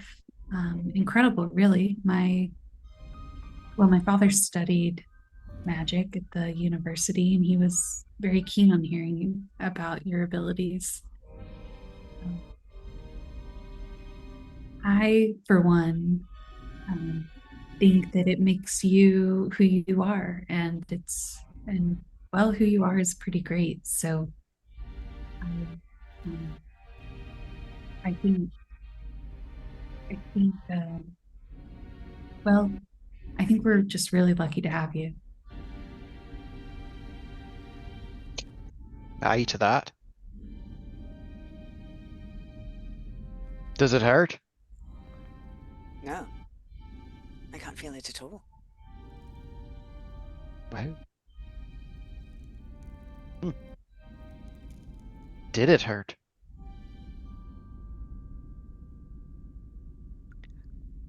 I don't remember a lot of it. I was praying. Hmm.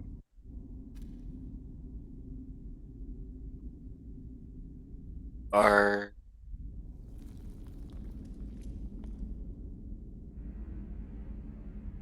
you said you were an experiment? I mean, is that like a from birth thing, or did you get to have a childhood? Or I was born of a human woman and a human man. I have an older sister who ah, has something of a gift for speaking, though she wasn't our Leah. She's well spoken enough, and a younger brother who was very gifted at dirtying his pants. He was always playing in the mud with a ball of some sort. I hear he was quite good at it. and uh, don't sell your sister short. As far as well spoken, I've barely heard Thea say anything.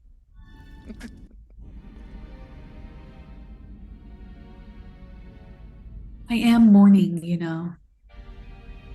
Sorry. Forgive him. He's only a few weeks old. No, you're It's a right. little uncomfortable sitting, so I think it's manifesting. Sorry. I'm just glad you remembered clothes. I would hate for you to have, startled my team. Ooh, yeah, I've got to get better about that. Um, Listen, don't worry on my behalf. It's your home. If you want to walk around with your tallywhacker hanging out, it's entirely up to you. But gonna make the girls blush.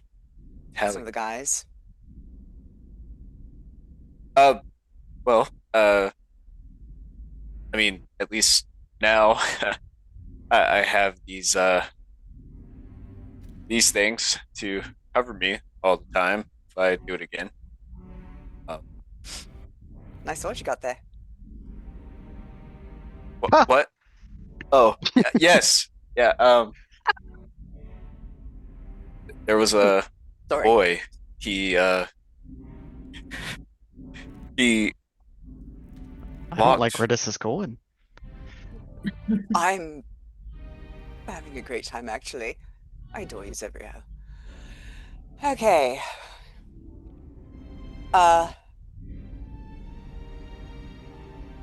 we're going to have a bit of a debrief, but just to give my team some idea of what I saw in Avalir. And she'll find a wall and she'll just throw a couple of images up of like the kinds of things that were coming out of people. And like just a couple of the images that she saw, the demons surrounding the temple of Arathis, uh the some of the members of the magocracy holding, opening portals for people and using their magic to keep the demons at bay. Uh,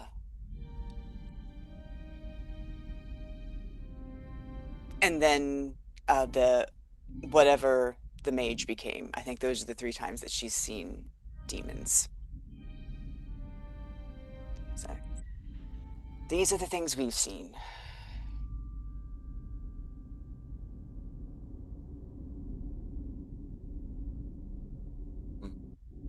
Yeah, they've just been sitting kind of at the end of the table, probably beyond notice while you guys had that conversation. Um, I think the sergeant gives a little nod to Warden Lice. And then he's gonna like look over to the dwarf, Hail Hand. The two of them are gonna step outside. But while that's happening, Liz is gonna start. She says, "Well, hello, all of you. I've been asked to speak a little bit about the malevolent forces that we are facing in these days. I'm Warden Liss Viral, if anyone cares. You can just call me Warden Liss if you like.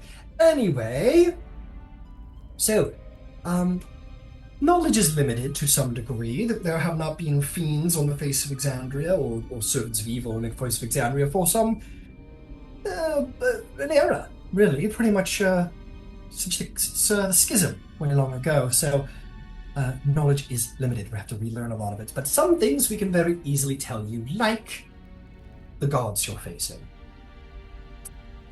I will implore everyone not to use the true name, first and foremost, of the god. It's not perfectly proven, but usually invoking the true name of a planar being tends to draw attention to you. So if you speak a lot about one of those gods, they might tend to look in your direction a little more. Just pretend that they have very good hearing. The more that you say their name, the more they're going to notice that somebody's saying their name. Anyway, it's far better to refer them to their titles, the Lord of Hells, for example, who we are dealing with presently. The Lord of Hells. Oh, fuck. He is the master of tyranny and domination. He is a diabolical manipulator. He is entirely unknowable, and he is, as his name sounds, the master of hell.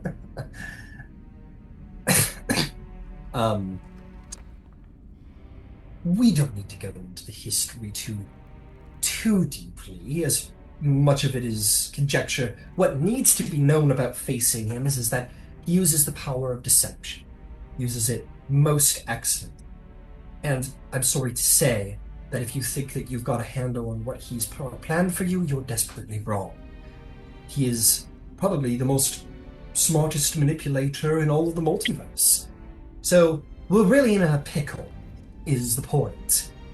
If you start hearing voices, much like the priests say, I wouldn't recommend listening to them too terribly. Dark voices, you're looking for a manipulator. You're looking for manipulation. And even when you think you've seen a manipulation, it may not be a manipulation at all. It may be just trying to fuck with your trust. I could go on and on, but essentially, he's very tricky and very, very intelligent.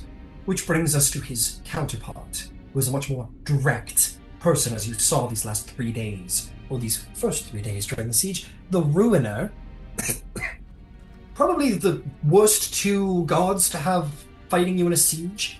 The Ruiner is in command of the roving, barbaric, marauding masses of the land. He is the god of destruction and slaughter and pillaging and all the dark things that happen when the gates fall down.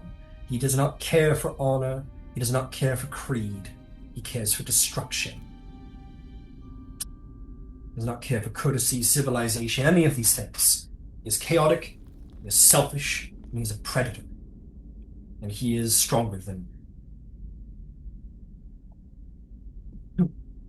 So, that's a pretty easy description. You kind of saw where his mind's at.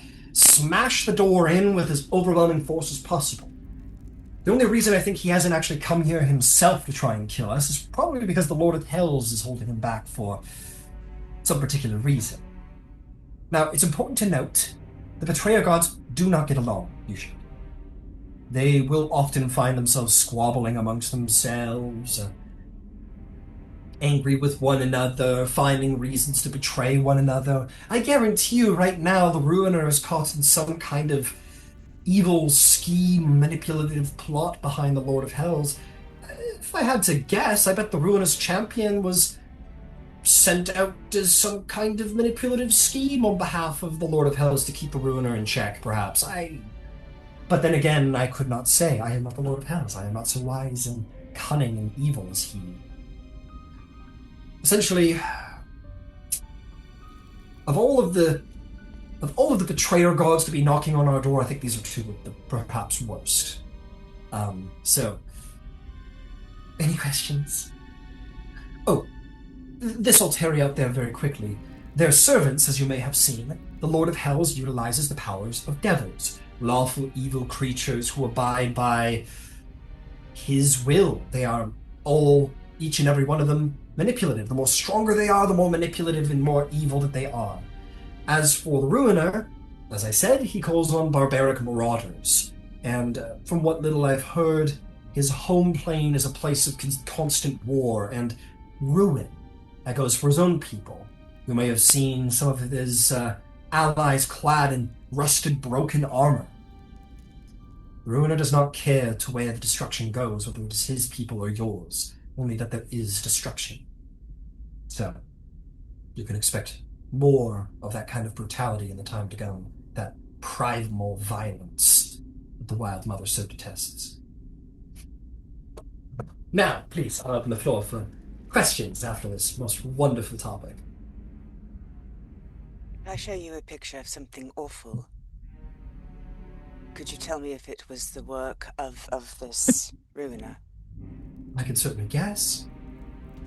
She's going to minor image the dwarven throne room and the kinds of dwarves that we fought back when we lost the Stone Axe. You do that. She looks at it. The various images. It seems like mad dwarves underground. I mean, it could be any number of people. There are gods of madness and domination and torment. There are many gods. It could be any one of them.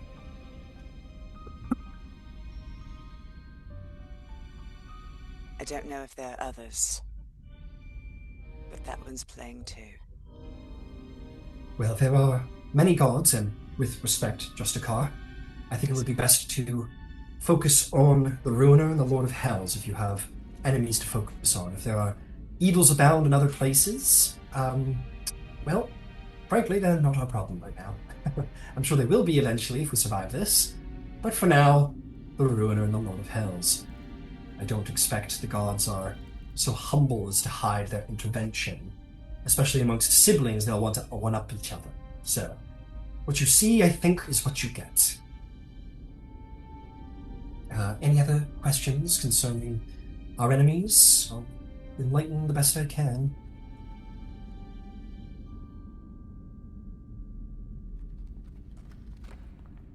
When do we get to work? Well, um, well, we get to work just as soon as we get some leads.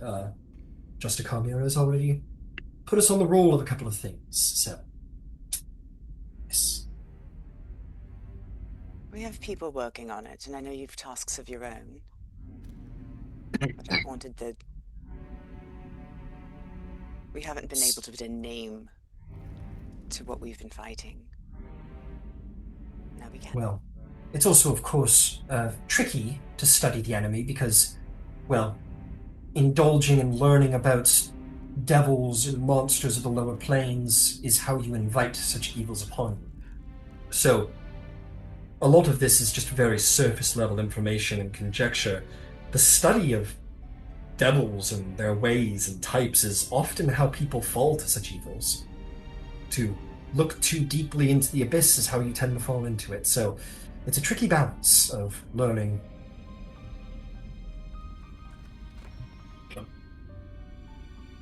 So I would caution you all, beware. The more you study, the more you try and learn about them, the more you'll invite them upon you. I'm certainly happy to simply be able to put them into groups of awful. I don't know that I need to discern too much beyond that. Well, we must be going. It is getting late, and there are heretics to slay. Good day. And by that point, the sergeant came back in with the dwarf, and all of them get up and they all take off their own abodes.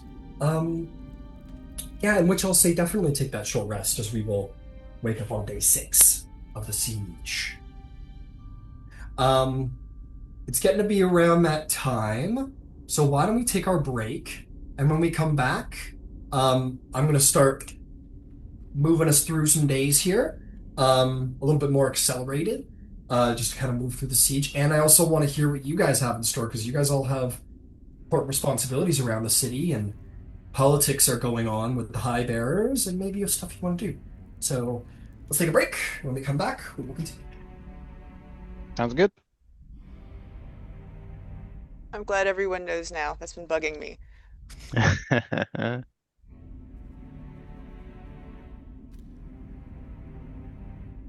Nothing worse than a story you can't share, right? Something like that.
What's up?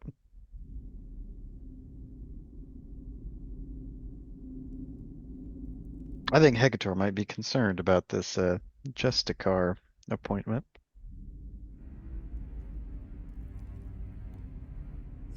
Yeah. Little just a car, you know. I'm sure it's Hmm. fun. Oh yeah. They're not called, you know, just a cars because they're overly judicious or anything. Perhaps. I believe the term that you're looking for is extrajudicious. Extra judicious. True lawful.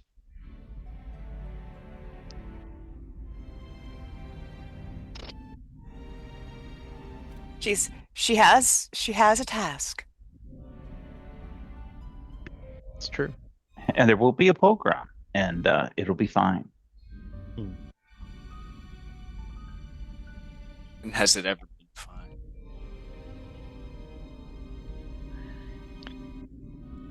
I recall that we have the information we have because we turned one.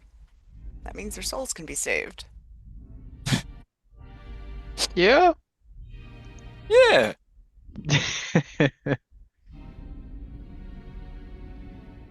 I'd take that bet. That dwarf with that big ass warhammer and the guy with the big sword they look like they're ready to turn some souls. I'll tell you what.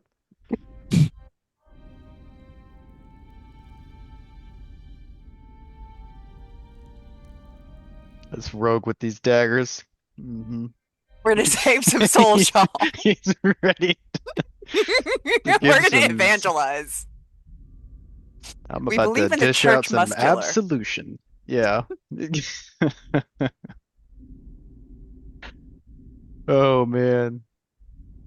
Hey, I don't know about y'all, but I could actually do with a comfy chair. So, fire it up. Let's get it going. Yeah. See Gambitar on the big judge's wig. He's sitting up there. Nice comfy chair.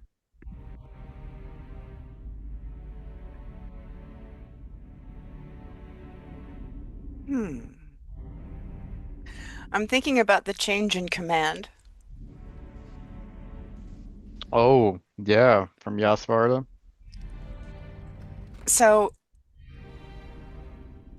It was to keep the brothers from fighting. I'm pretty sure.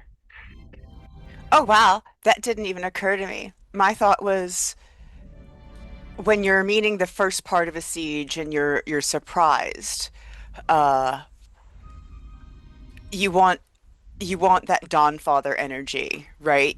You want that meet might with might. But if you're in for a siege, that's something that requires long-term strategy and planning. And so if we go into a phase two of something, it makes sense that the leadership might shift like an act in a play.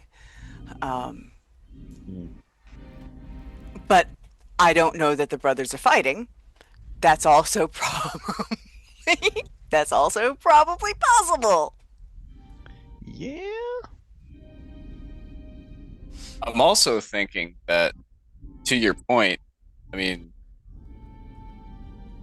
if you're in a prolonged siege, right? I mean, there's going to have to be some corners cut. There's going to have to be very tough decisions to be made. Um, and maybe it wouldn't be the best option to have the champion of the Dawn Father glory, you know, slay the evil, protect the innocent kind of thing. Um, if you're rationing resources and, you know, deciding who lives and who dies every day due to starvation or sickness or whatever. Hmm. But it's to save Yasvarda the decision fatigue. Yeah. And I mean, it's not, I wouldn't see it as his purview, you know? Like, Hmm. he might be a well wizened man, right? You know, Yeah. great in combat, all that. I love Zevrael. He's got Yoss's back, even above table. Of That's my course. boy you're talking about, bro. That's my boy. All right, should we get back to it? Absolutely. Oh yeah. All right. Welcome to day 6. Um, you guys have all of your responsibilities throughout the city. Um, reviewing that, Hecator working for Voice of the Tempest, the speaker on behalf of the High Bearer Kos Varda. And you work with him, the High Priest of the Stormlord, and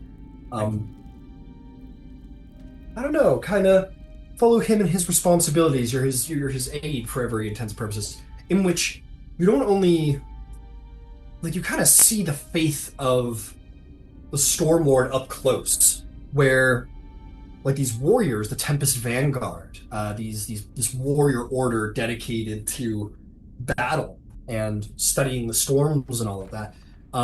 He speaks to them. He says, "Fear not the grips of death, for they come."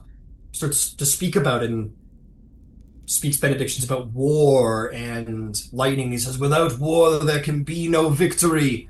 Without death, there can be no sacrifice." And rouses them and rallies their spirits to go face what is to come, to fight war. And people not just dedicated to the Stormlord come to this temple. People of all faiths who are fighting come to the temple of the Stormlord to learn to be prepared for war. And you learn about that. You attend him for meetings with various high bearers, where he probably meets with Koss and receives orders of what to do, what to say to high bearers, and you probably meet with the high bearers more than any other party member. Maybe you don't, speak to them directly, but you kind of like help him out. And you see that spends a lot of time particularly concerned about the druids. Um, a lot of people come and talk about like war against the mages. And he's like, not now. Like that's basically he's gonna say like, not now, not right now. We need to focus. We need to stand together. And by being at his side, it becomes very apparent how much tension is in the city about the mages and the druids. Elodi especially are kind of at the head of all of that. And he meets with Elodi today. You're not present for that because it's just a fucking yelling match between the two of them. The hall is cleared and they yell, such as the way of the Stormlord. Speak it loud, speak proud. So that's kind of what your responsibilities are kind of like, Hecator.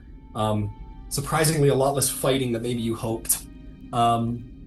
Is there anything that you'd like to add, like any flavor or thoughts or feelings Hecator may have? I think Hecator would try to seek out Elodie. Uh, Absolutely. It becomes very apparent that the Voice of the Tempest and Elodie have some kind of past, like they know each other. Like, this isn't the first time that they're meeting. Like there's something there. Um, she storms out of the temple, which is basically cleared. The entire temple is cleared, so the two of them can shout at each other. She comes storming down, and again, you feel that like static around her, like her grief and her anger is manifested in like the primal powers of the storm, which is a little ironic. But yeah, you kind of stop her, and she kind of, despite your size, levels you with like a ferocious glance, and then kind of sees it's you and eases all that temper down.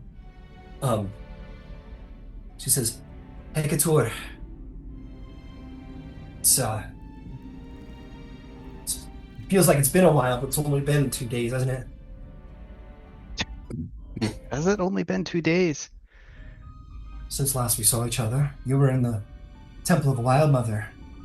Couldn't get her to the High Bear there to help me say what I had to say." Aye. Well, I didn't hear much, but that was loud. Well, Yeah, I guess. How He's, are you? I mean, she kind of like looks at you. She goes, well, not to compare, but I suspect not as good as you. I mean, you've got a position around here and you seem to be handling yourself well, you and your team. Trying our best, yes. You mind if I speak with you for a moment? Aye, of course. Speak Sure. with you as someone who shares your pain and your age.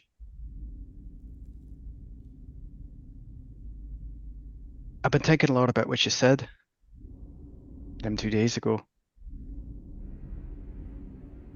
about Avalir and what happened and the mages and their folly. And I think you're right about all of it. But at the same time, I can't help but think we've survived all this time for weeks in the snow and the cold and beasts, and it has to have been for something. It has to. And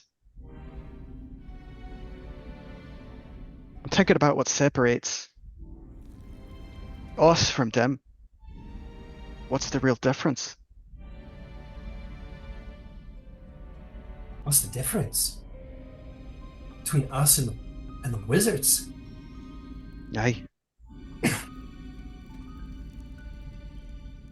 You can't mean that seriously. No, I know the difference. At least the one that matters here. It's our wisdom, Elodi. Something that can't Aye. be taught or given. Wisdom has to be earned. And they've just never had the chance.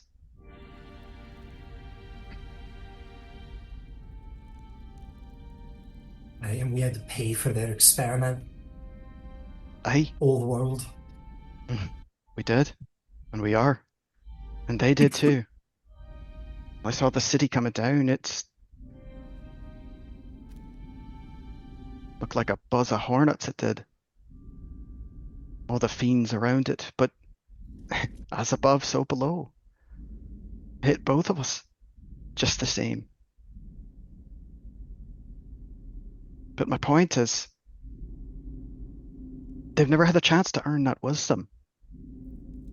You don't blame an animal for doing whatever it can when it feels trapped. The Aye, it's creature's caught in a true. trap. Aye, it's true, but when a beast is running amok, when you got a man eater out in the wilds that has tasted the flesh of a person, and that's all it wants now, you put it down. And that's nature. That too exists. And frankly, I don't care about their personal journey to become better people and learn of wisdom and whatnot. I don't care about that. I care about the city living to see tomorrow, and if we got mages standing on that wall who think they know better than everyone else, well, who can say what kind of spells they'll unleash before they've gained this wisdom they so deeply desire to have? Elodie, I'm not concerned about their spells. You know what we're up against? We're up against the betrayers, the Lord of the Hells, reaching out through people's desperation. If you persecute them, you're creating the most desperate people there are.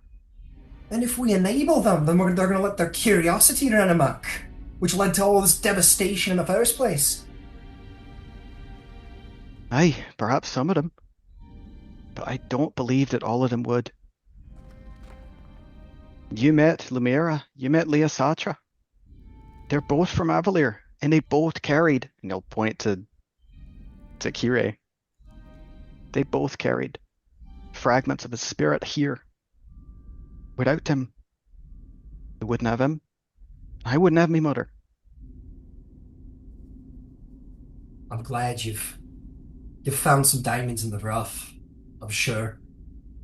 But where I come from, a people is a people. We make decisions together. We have a culture. We're a one people. And their society is rotten to the core. I don't doubt that there's good people, diamonds in the rough and whatnot. What concerns me is that they're mostly all terrible. I mean, has anyone heard any word from any of these flying cities? They don't come to help us. They don't come to rescue us. They go and do whatever it is they want to do as they've always done. I respect you've maybe found some good ones, but I wouldn't trust them with my life. I wouldn't trust them with anyone's life. I understand that. And again, I feel your pain. I'm just scared that I'm getting desperate and reaching out to something that's reaching out to them and letting that into the city. Scared of them getting curious, deciding they don't want to do all this fighting anymore, thinking they know better than the voices whispering in their heads. Because they don't care for the gods. They're better. They're above all of that. They're not going to go to a priest. They're not going to receive wisdom from a holy man. They're going to do what they've always done. They're going to do what they think is best. And that's probably going to lead to more disaster. So if you ask me, we should round every single one of them up and lock them up in somewhere until all this is over. That's what I'd do.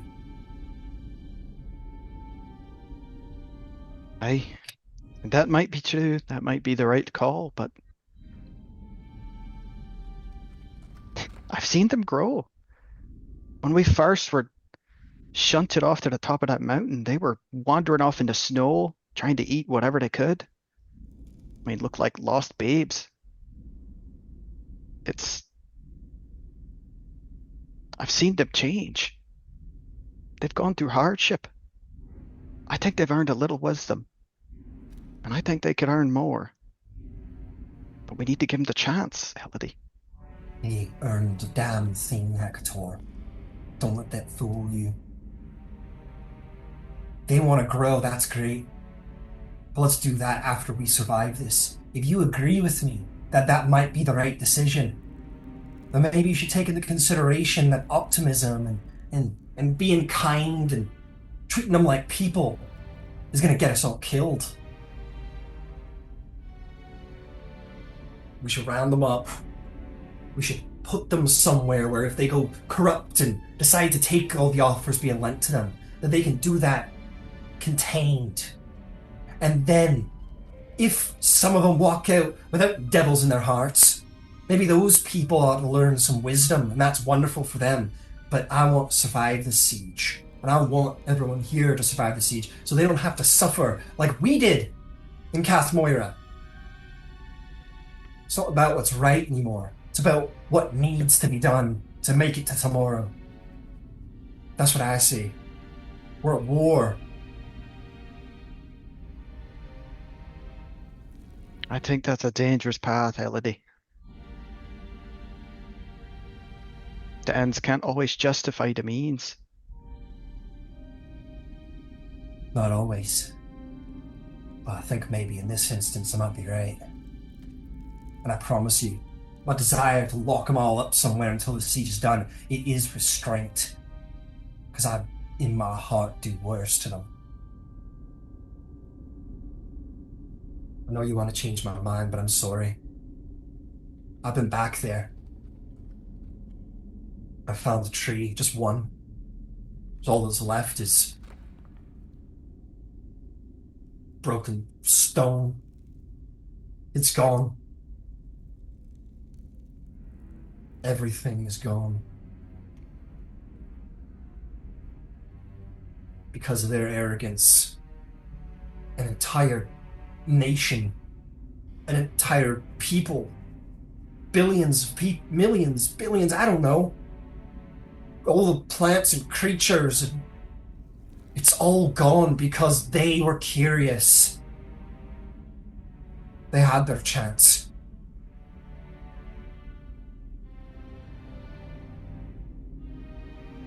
Perhaps you're right. Time will tell. hope we survive this. And I hope they do too. And they have a chance to learn. I would like to believe that there's good in them, and that they can find wisdom like you're saying. And I'll tell you what, if we make it out of this thing alive, I mean, you'll have my support in that. Teaching them not how to find magic, but when to use magic. I'm on board for that. But I'd ask if you believe that I'm right. You stand with me. Make your voice heard.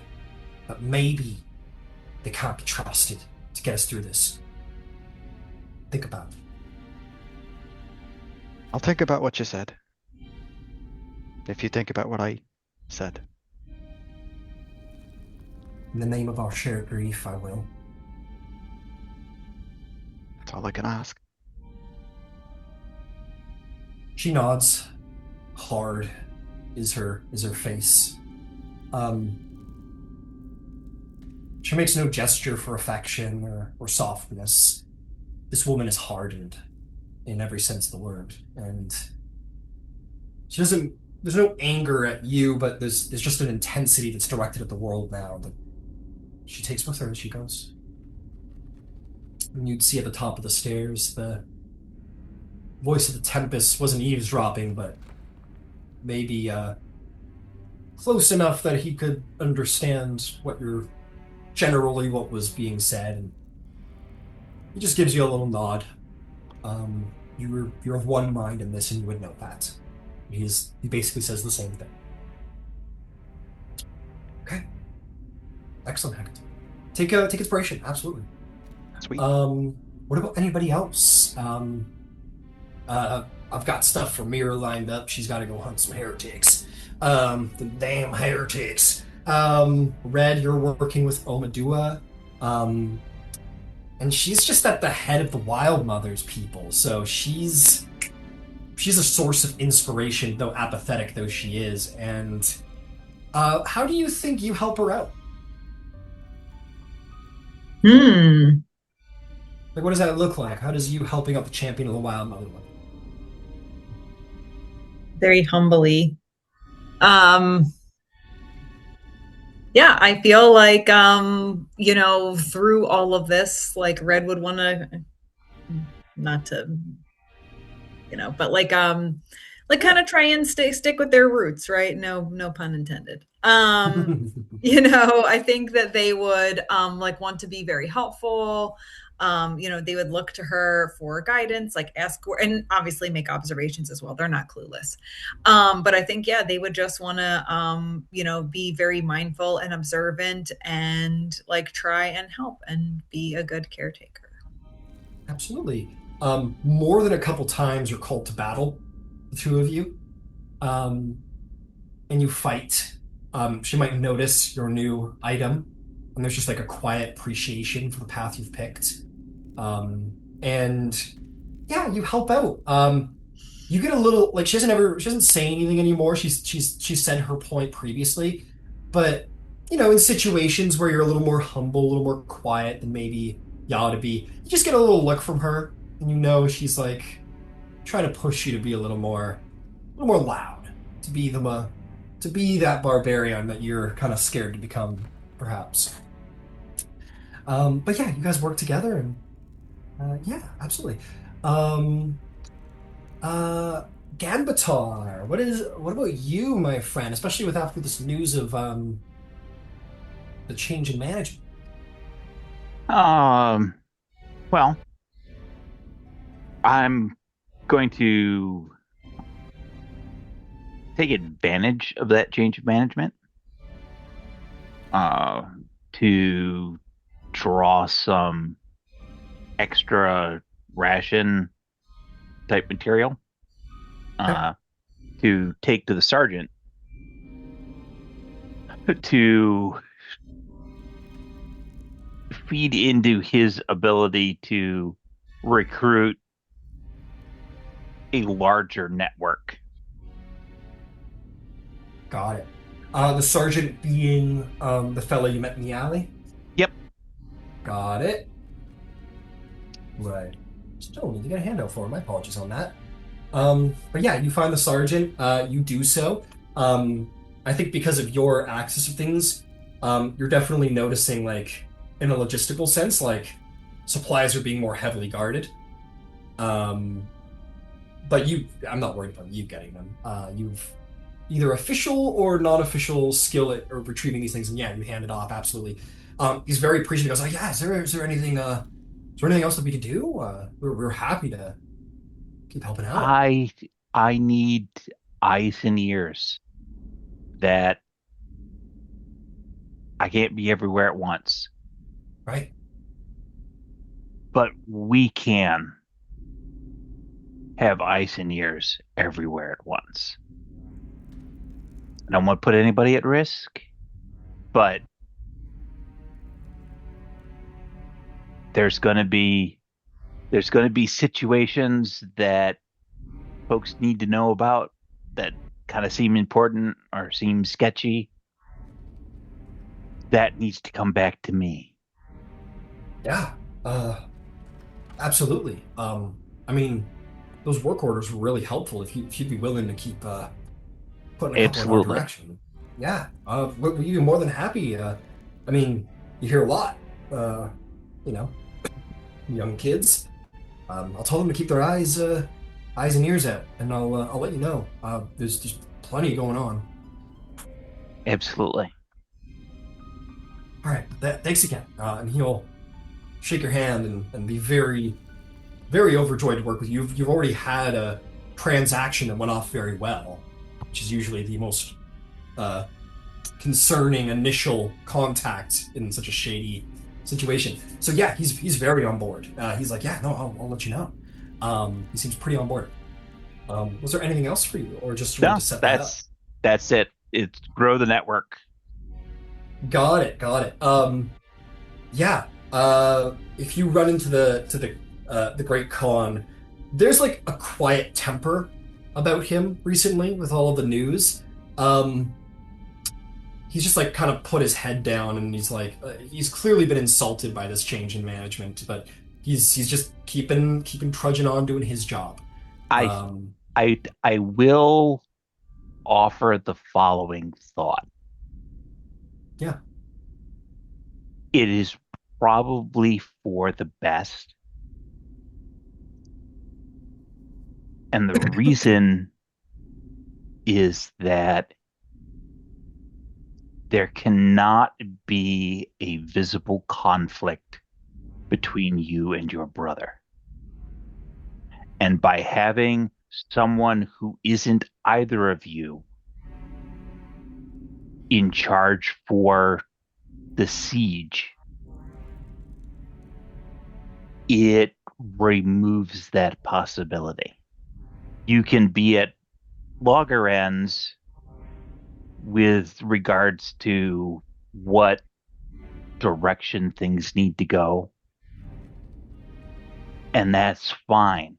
But when it's either you or your brother in that top position and you're at loggerheads, that's a problem. When it's a third party, that's a better situation, not necessarily for the three of you, but for everybody else.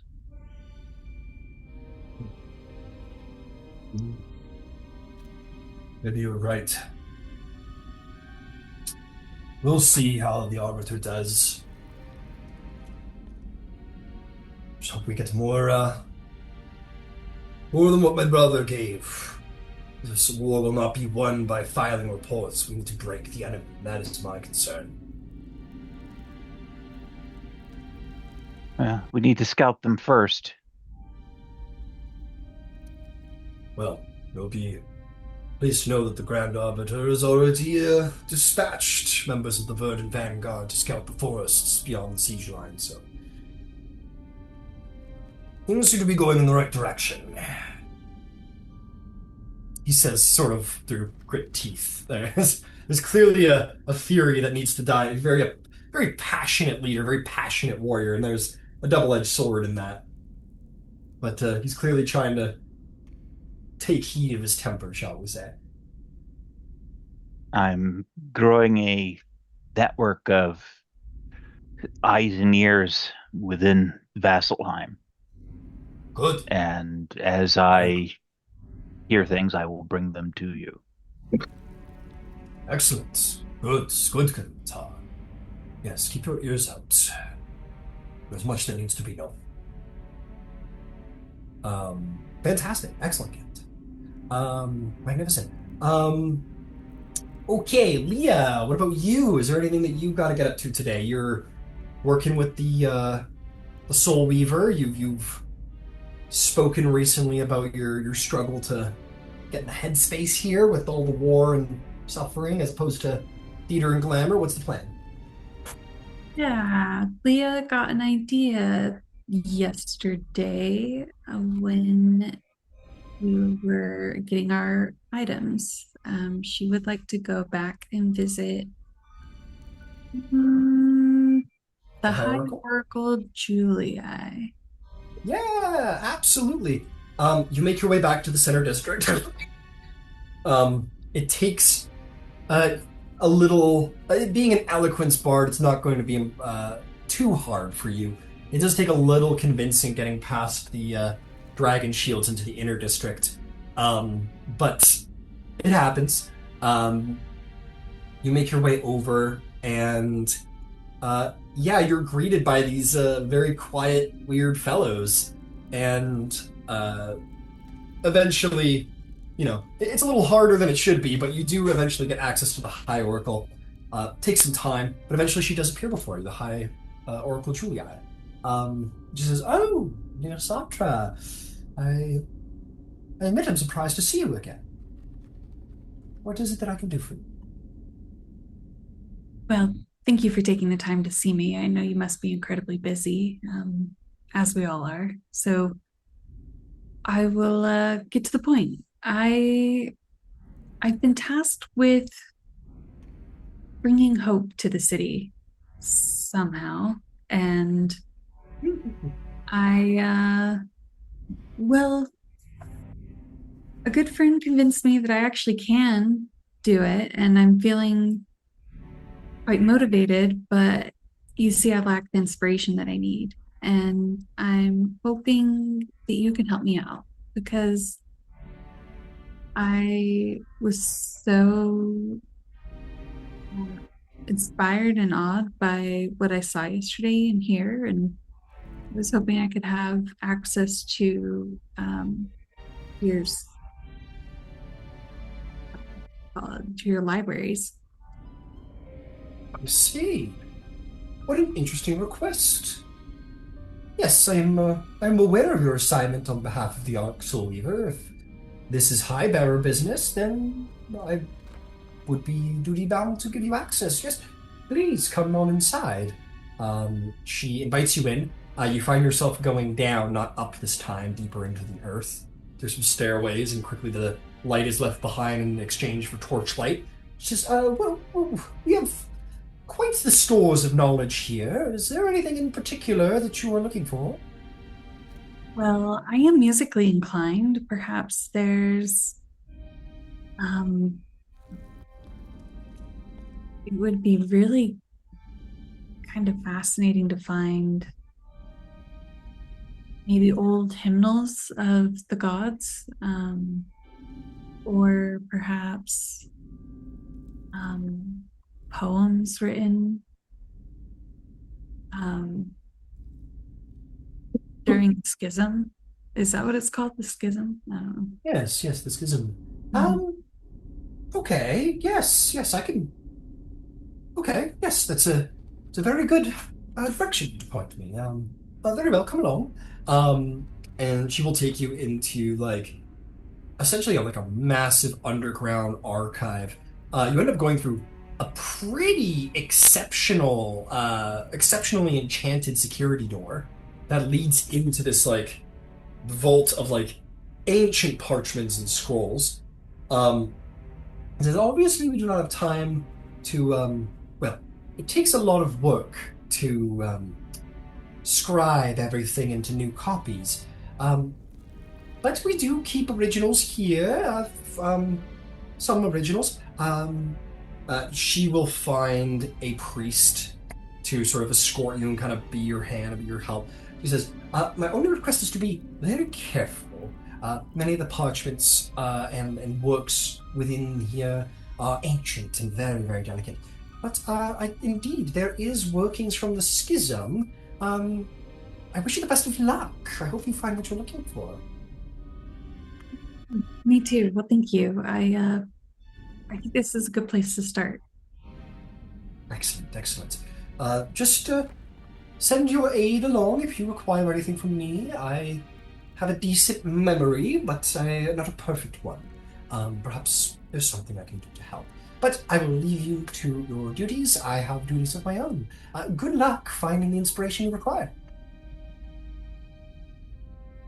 And she will step out, and this monk, it's like young monk. It's a question if they're a monk like Hecator or if they're a monk like, well, the normal ones. Very simple blue robes. Very pale, very clammy. You get a sense this person doesn't spend a lot of time outside. Goes, yes, yes, milady. I'll begin to accumulate a number of pieces of works for you. And so he does. And you might spend a couple hours down here under burning through a great number of candles and oil lanterns and such as he brings over just very, very Dumbledore in the bottom of Gondor at the beginning of the first Lord of the Rings movie. Just like sheets of dusty old parchments. You start going through them. Why don't you roll me a... You're looking for inspiration.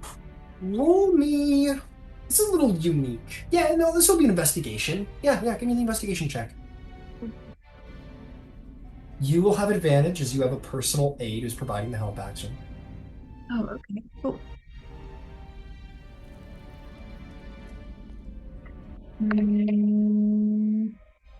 15. 15, that's very good. Yeah. A number of parchments are brought to you, and there is no small amount of them that are just not doing it for you. But you find this one over here and that one over there, which are, you find a little bit of ancient sheet music, which you don't know how to read very well. You might have been of interest to you as a curiosity back in Avalir, so you can kinda read it. And you find a number of short poems that have some very interesting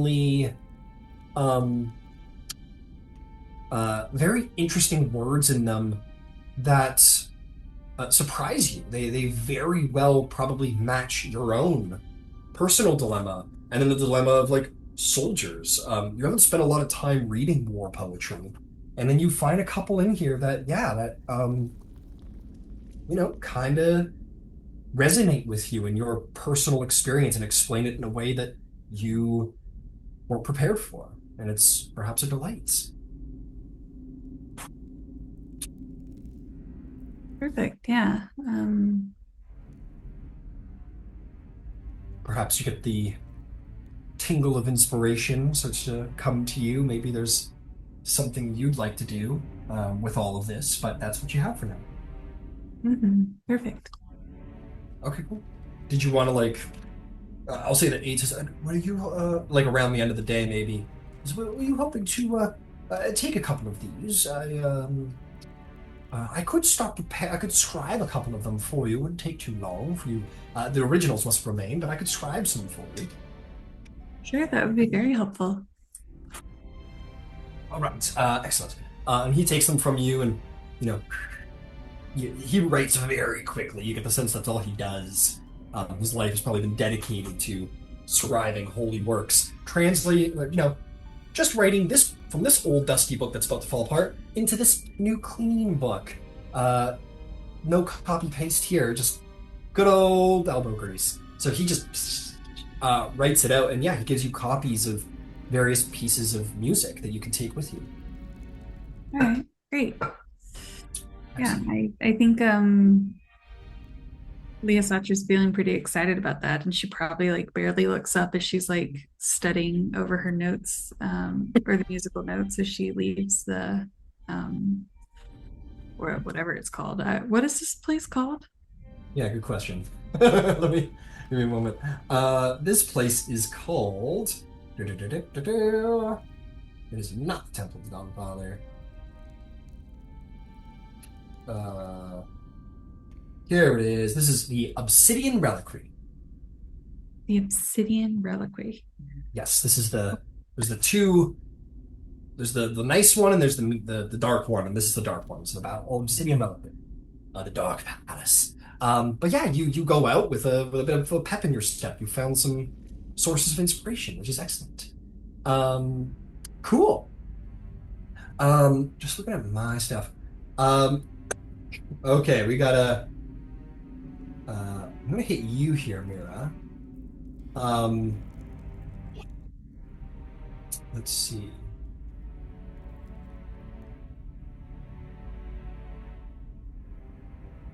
It does not need to be now, but at some point I do want to speak to Thistle. It To doesn't who? need to be today, though. Speak to who? Thistle.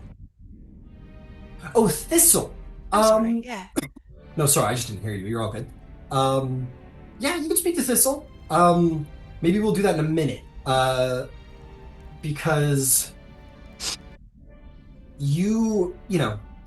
Thorn is still out, keeping a search out, but you begin to hear a rumor that stirs some looks from your squadron. You hear a rumor around town, or it's brought to you really by the sergeant, Sergeant Warden, who says, the rumor is that the Western Hallow nearly failed, that defends the wall. There's rumor of sabotage. We thought this might be a good thing to investigate in the mid-time while Thorn performs their examination. Agreed. All right, purifiers, fall in. And they all, the dwarf's got his hammer, his hands like, finally.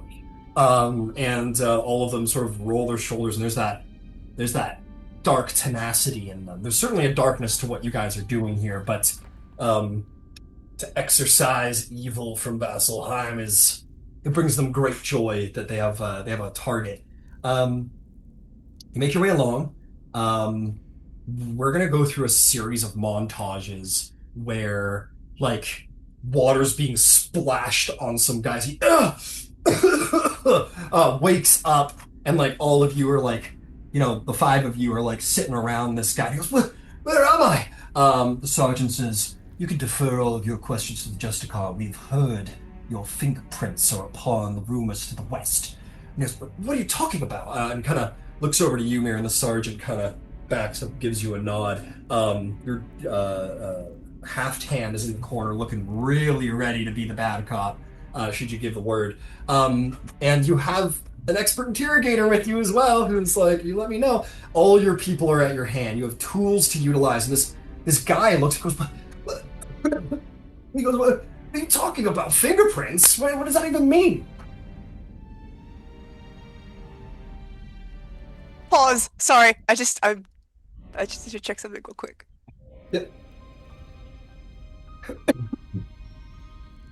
Yeah.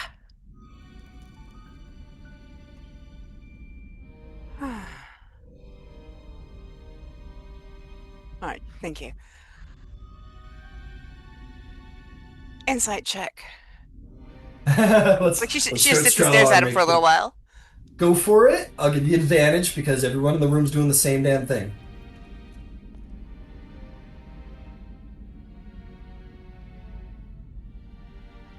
Oh, hell yeah. 21. 21. The word fingerprints doesn't mean much to the medieval world, where there's no CSI and whatever. Like, fingerprints are just something you don't think about. Like, I don't know.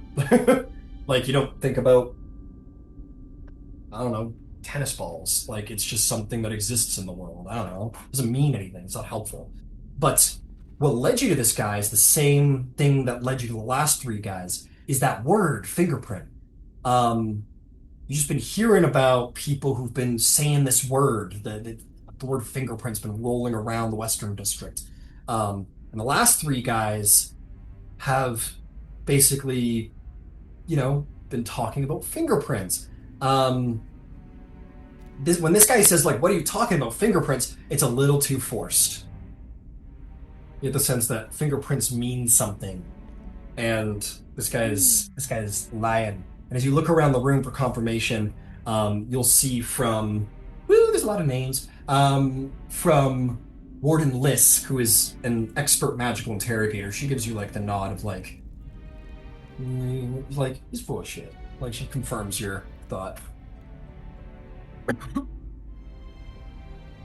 So, what's embarrassing is that I didn't even need to use magic to know that you were lying.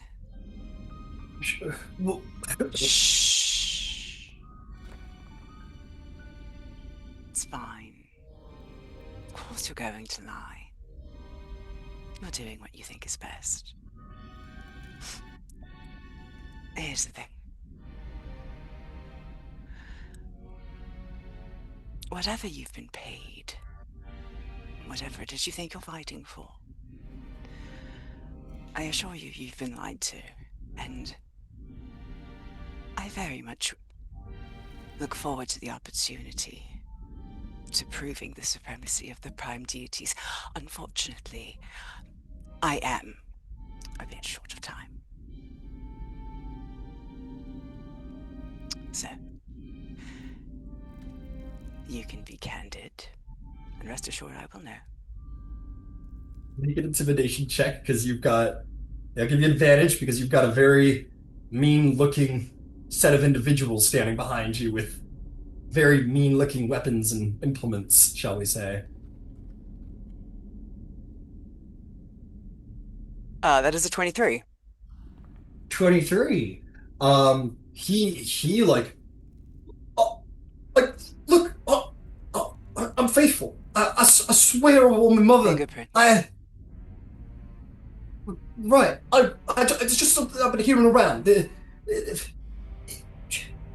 say that, there's a group of fellas.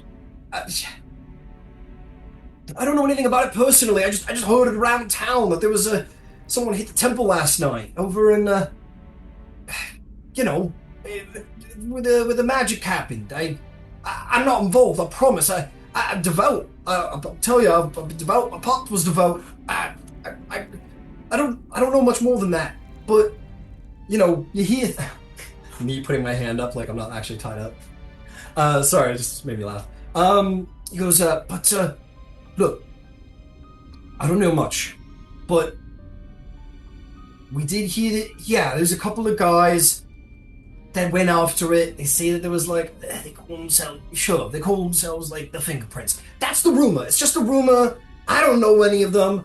They say that there's these fingerprint guys. There's 5 of them, and they made an attempt on the thing last night. I just heard it drinking around after my shift. I'm not involved. I promise.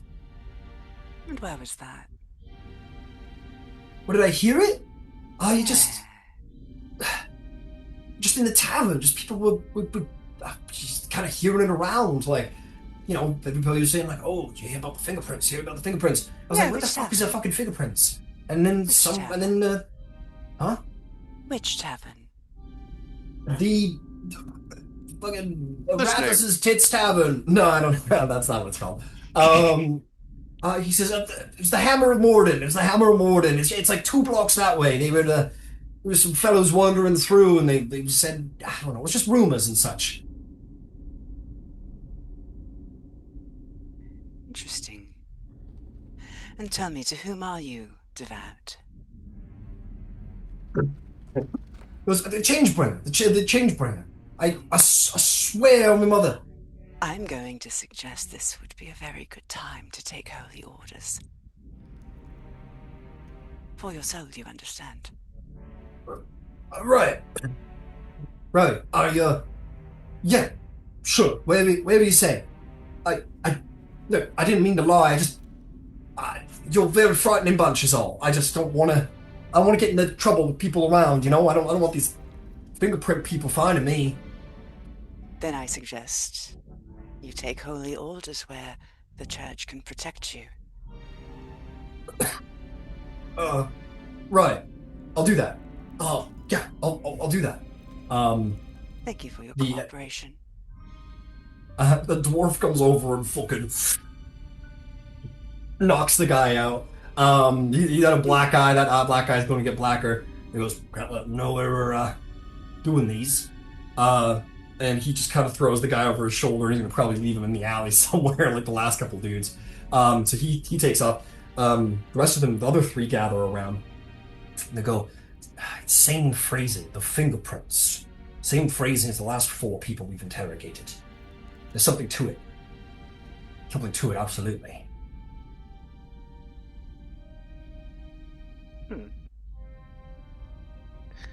Well, perhaps it's time to go visit a tavern. Let's go take a look. In which you guys are very quickly building a frightful reputation for yourselves as you kind of walk in the tavern. It goes quiet, and people are like staring at you like the Knives Out taverns or anything like that, but they just kind of tend to their drinks quietly and hope you're not there for them. And you go to the tavern keeper, goes, I don't know, and he tells you like he doesn't know anything. And after more day of work, there's not much that is known from this tavern per se, but you're on the tracks of something. Something's going on out here at West, and you have a good day of work, and at the very least, figure out that there is something coordinated going on here in the west of the Outer District. Very good, Meryl.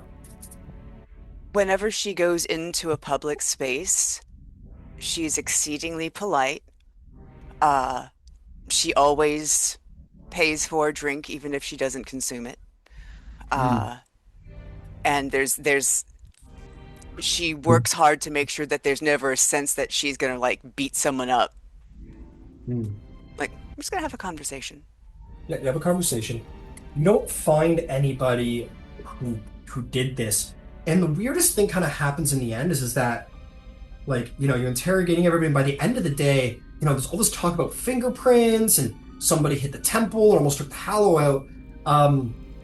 No one in this town, like, people have heard about it for sure. Maybe you interrogate like 2 or 3 more people, and you know, everybody's heard about it, but nobody's actually met any of these fingerprint people.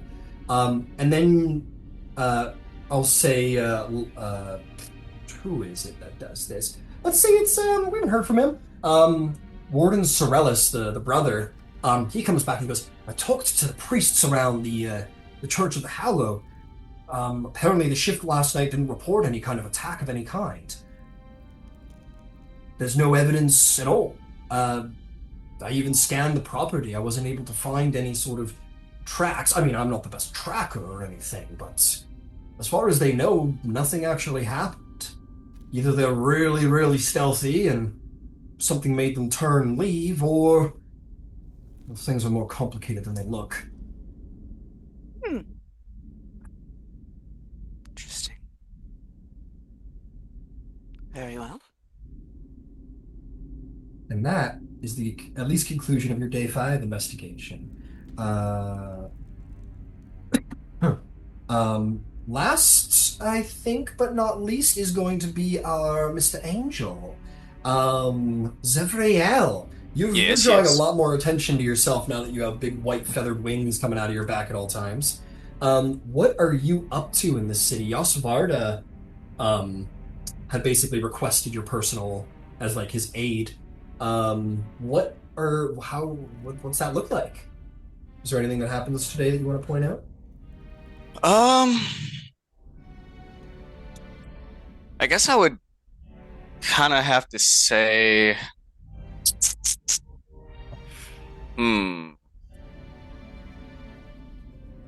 I don't know. Do you have any, I guess, recommendations of how to go about that? Yeah, like I can absolutely take it away. You find him in the Temple of the Dawnfather. which you haven't seen him here yet before. Sort of like, sword before him, like praying to the Dawn Father, give me strength to fight these demons and whatever. And you arrive, and he says, um, let's go face the siege. And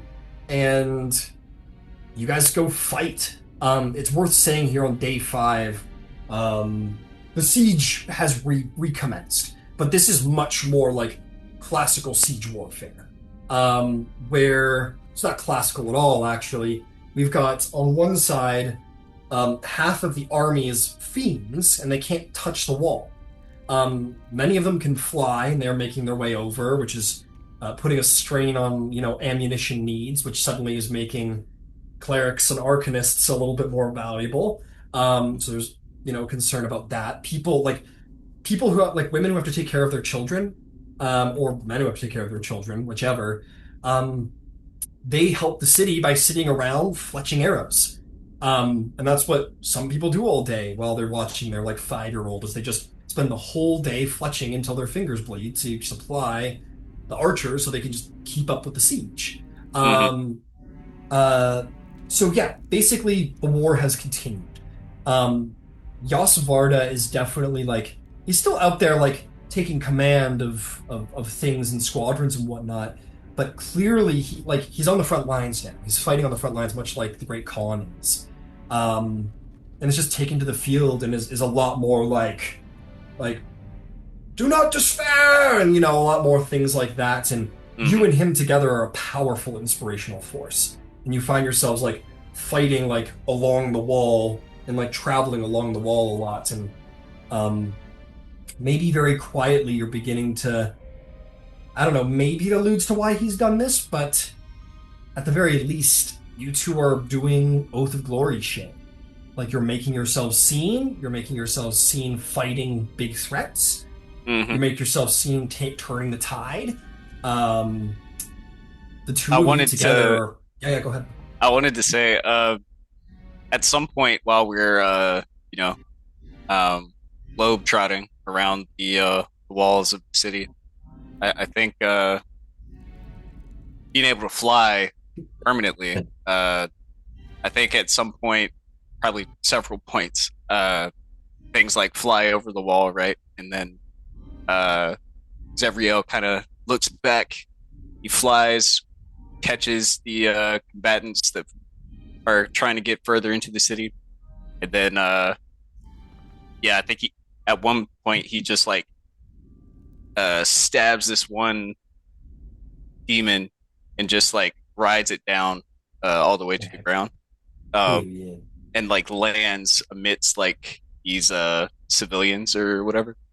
And he just kind of looks at them all.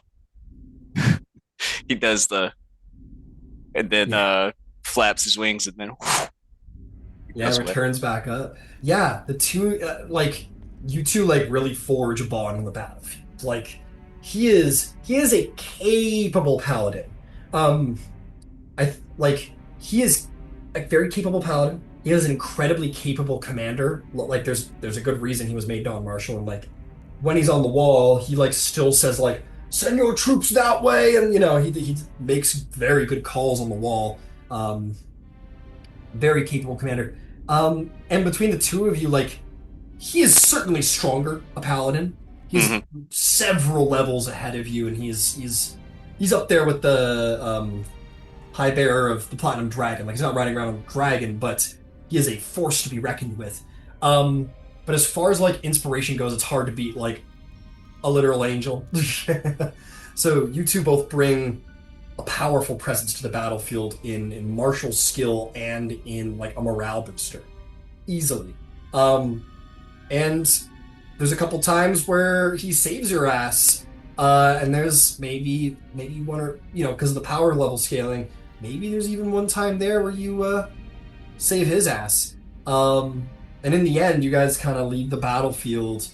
You take breaks from the battlefield. The Grand Arbiter has installed a very firm rotation of manning the walls for rest sake. like the logistics have been paid a definite more attention to since the ground orbiter has taken Hmm. hold. So you guys take breaks and talk, and like, it was a good did well against that one devil. Almost got me. And yeah, you guys fight for a day. You're on the It's front lines, man. absolutely perfect. Absolutely. Um, Oh, I was gonna ask, is yeah. the Grand Arbiter your? I asked you this a while ago. Is he your fan fiction of Rabute Gilliman? No, he is not. Okay, He is not. Not quite, not quite. gotcha, gotcha. Um, you're warm, but not quite there. Um, no, man, he's my Rogel Dorn, buddy. Yeah. But anyway, yeah, the fight continues, and eventually you guys kind of settle in at the end of the day, at day 5 here, as you all kind of find your way to eat, take some time to yourselves. Leah, I think, probably vanishes. She's usually kind of around, if quietly, and maybe is just kind of like, it's like, hey, where's Leah? It's like, oh, she's in her room. I'm like, what's she doing in her room? I'm like, oh, just came home, went right to her room.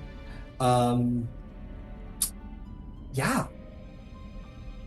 Um, why don't we, yeah, go ahead, Mira. You want to talk to Thistle?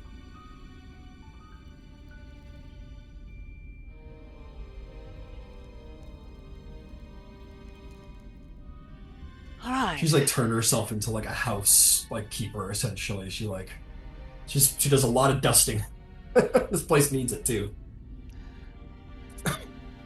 So, how are you? Me, I'm I'm okay. I'm good. Yeah, I'm okay. I'm really glad I got back with you all. I was just alone in the refugee camp. I mean, all the different refugees kind of went their different ways, and some people just kind of got lost in the chaos of the first day there when everything went crazy, and I was looking around to find you all, and I just couldn't. So there's no like the group that we came with sort of dispersed. There's no like group of them. I ran into a couple here and there, but it was like a snow globe when everything happened. Just the warriors in black, referring to the Bastion Guardians, whatever their name is. He says they just kind of started like, I guess, grouping us up and getting us out of the way, and we just kind of got all scrambled, and I lost track of a lot of people, and um, some people I got track of. I got put with the kids, so they're all there, and I was with them, and it just was really messy, and I lost track of a lot of people. Do you happen to recall where the Mad Archmage ended up? A mad archmage. You mean the guy who would like yell the doom stuff? That guy? Yes, him. So, actually, yeah, um, he saved a couple people. Actually, he just started yelling at people at one point and freaking everybody out, and people were just kind of like getting away from him. He actually got arrested. He was It was really weird. He just started yelling at everybody that like doom was coming, and then he eventually started saying the devil was inside him, and everyone started running from him, and they arrested him and everything, and then this huge just like rock got thrown over the wall, and it hit right where everyone was standing, and I haven't seen him since. But he was taken into custody. Yeah, he was arrested for I think they said like possession or something like that. You're a genius. And she kind of kisses her forehead. Oh, okay. She's like, great. Okay. You can stay here and be an adorable little housefrau for as long as you'd like. Okay. If at some point you decide you're bored and you want to do more, we can talk about what you might want to do.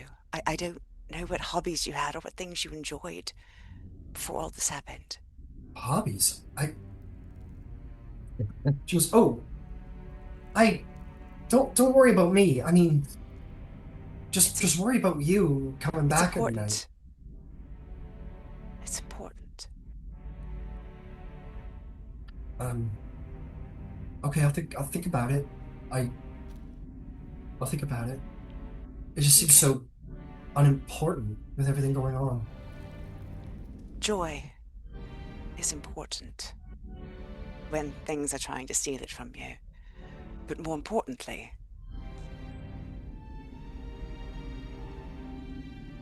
if for whatever reason you needed to leave this place, and I am going to get called to the front again, it's going to happen. I want you to be able to retreat to one of the temples, Oh, because okay. you will be safe there. What would be ideal is to find a temple where you enjoy being, and maybe there's something that you can do there that would be a way to focus your otherwise feeling anxiety. Okay. I can I could go to the temples tomorrow, I guess, and pick one. Yeah, that would be good. Okay. Okay, I'll do that. Okay. She smiles. Yeah, you get the I mean, she's young.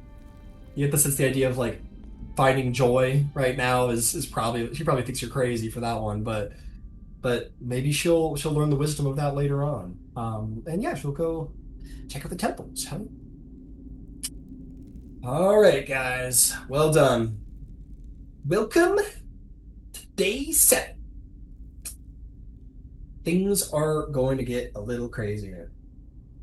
Um, in the night, um, you guys all wake up to a smash as um their siege engines are apparently working now. And like this big rock missed your house by like a couple dozen feet. Certainly loud enough that it rouses you all, and you find yourself having to do the very hard task of trying to get back to sleep or something, or maybe going somewhere to try and find some sleep, or deciding fuck that and then going and picking up your weapon and going fighting. Um, but yeah, uh, that's one thing that happens that night. It's not so bad that they call everybody to arms, but they seem to hold back. You wake up the next morning delighted to see that the city hasn't fallen, despite feelings adjacent after that. They seem to have weathered the initial siege attack. Um, you wake up to, yeah, things have picked up in the city. There are a number of members of the Tempest Vanguard who are going up and down the street, summoning all horse riders to arms. The Great Khan has ordered an attack! Call forth all of the riders! And whenever you show up to him, Zavrael, Yasvard is like, no, this is foolishness. And as you follow him, I think Hekator and Ganbatar find themselves at the side of the Great Khan as he's preparing for this charge, because the voice of the Tempest would be near to his side and doing as commanded, which means you're there, Hekator, and Ganbator, you're his honor guard, and you're one of his main bodyguards, so he's like, yeah, you're coming. um, and Zevrael, you probably show up at the side of Yas and a number of the Radiant Lions. And any one of you could probably find your way to the epicenter of all of this goings on. Mira, you and your squad are called to the Grand Arbiter's side to deal with this dispute, with your squad, who is going to get there probably later than the other two. But Koss is like on his horse, he's like putting on his helmet, rallying his warriors. We will not wait until they choke us to death in our own streets. We will ride out and we will meet them, and no, we do not have fear. And the warriors, yeah, are desperate for this kind of fight. some proper assault. Scream with fury. Yasvarda coming through. A little bit like Gandalf the White trying to stop Faramir from uselessly charging out against the orcs. I goes, Koss, no! Koss! Keeps making his way through all of the riders. He goes, don't do this, Koss! And he says, I'm tired of waiting around for us to just die in our holes. We need to thin their ranks. We need to bring the fight to them. They have grown too bold. They need to know we are not afraid. And Koss says, this is foolish. This is recklessness. Koss says, you would have us wait until we die in our own filth? And he says, I would have you wait so there's defenders to actually save this city. Have faith. And he says, I have faith. The Stormlord has shown me that we must not sit around and wait for death to come to us. Is there anyone of you who would like to make their voice heard? You had a holy vision. I'll say at that point the Grand Arbiter has shown up with you, Mira, and you hear him saying this, like he says, I am the High Bearer of the Stormlord. I have seen his signs. We are at war, and he has granted me the greatest cavalry Asilra has ever seen. And he says, to not use the swords we have against our enemies would be to fail. The Grand Arbiter just listens to their dispute for at least a moment. Yoss says, your men are not just capable cavalrymen, they're capable at fighting on the ground too. They are ferocious warriors, we need them. Do not spend them uselessly. He says, it is they who will be spent. We will not die in that field, but we will thin their ranks and take heads. For the Stormlord!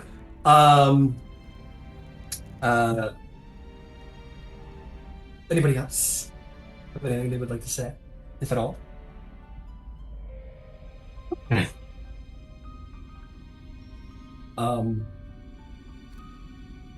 I have nothing loudly to say, Right. but You could say something quietly. Yeah. very, very quietly to the Khan, it would behoove us to focus on their siege weapons. Those are the most immediate and imminent threat. He smirks at you and says, I tend to agree. He looks back to, not having heard that, but he does look back to Yoss and says, you would have us wait as rocks rain down upon our heads. I would see this city not crumble beneath their stones. Yoss kind of looks helplessly back to the Grand Arbiter for some support, who just kind of stands there and listens to all of this and kind of like looks around himself and says, Koss, who looks down at the Grand Arbiter with a look of challenge, like, man, like the Khan is determined upon this path. It's a very challenging look. And there's this tension moment where, I mean, to those of you who understand the politics, I mean, if he really wants to go out there, there's nothing the Grand Arbiter can really do. He could in this moment take war powers into his hands and go do it. The Grand Arbiter says, no suicide. Bring your men back from this attack. And that's all the Khan needs. He says, open the gates! We charge! You hear some of the more commanding warriors. Who holds the city? Vasselheim holds! Who breaks the fiend? The faith breaks the fiend! How long will we stand? Until the dawn! Ah! They all go charging out into the field. You hear war horns off in the distance as they take to the field with magnificent speed, charging across the battlefield. And people probably cross their fingers.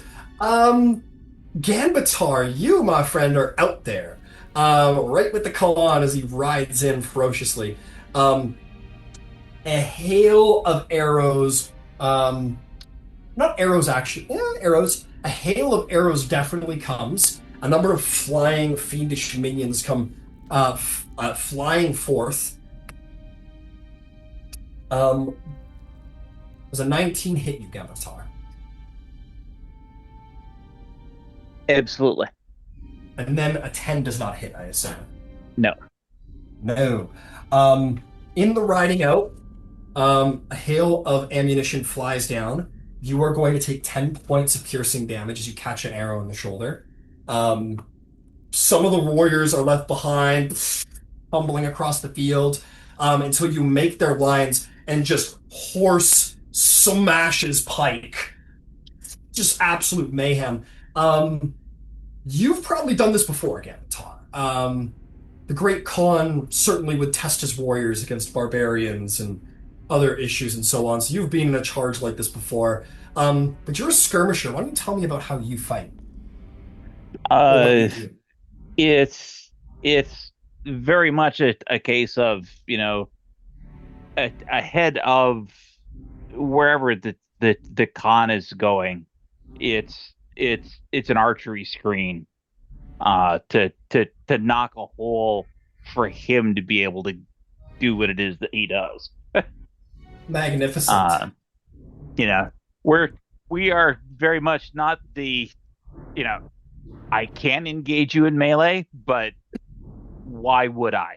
When Oh, I why have a would I? horse that is faster and a bow that can reach you from 400 feet away. Absolutely.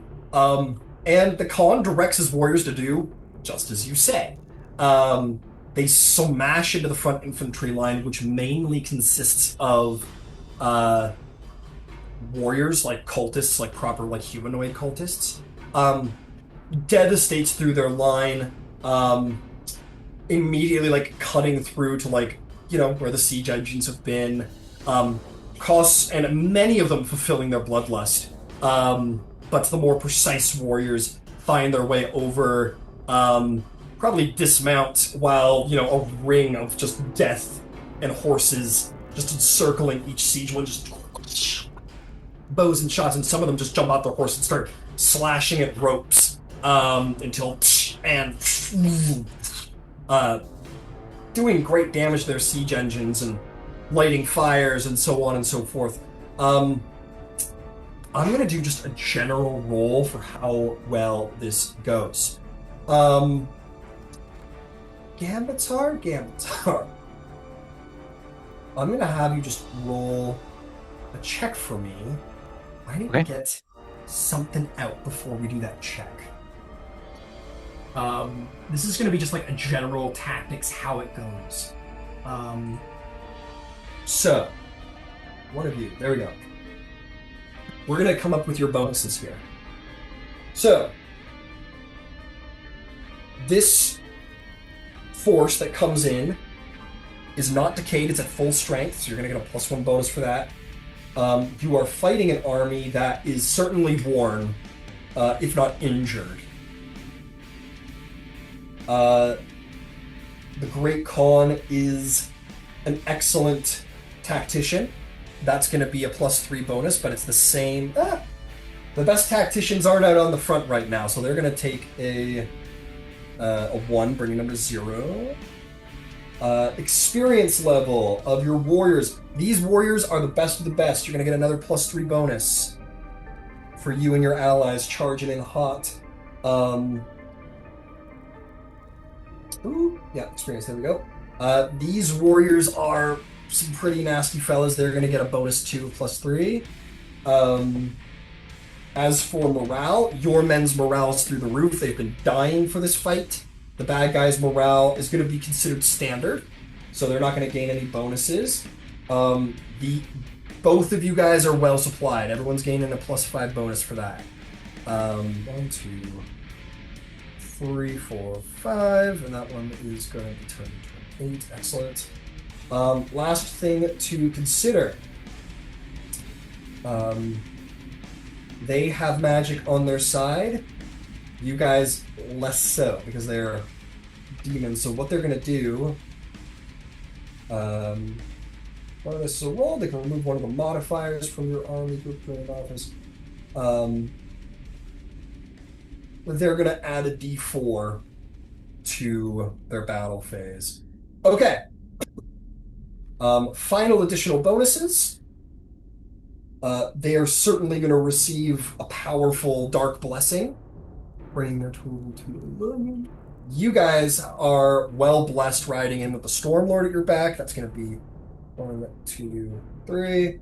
There's no disease. They've got trenches, so they're fortified. They're going to get a +1 bonus to that. 12. And last but not least, nobody's particularly outnumbered here. Supplies and equipment. Everybody's decently. Actually, you guys are better equipped. I'll give you another bonus. Okay, and they are surprised, so they're going to take a minus. So they are going to have a +10 to their roll. You are going to have a +16 to your roll. Okay. This may have been an attack based on passion, but the odds are in your favor.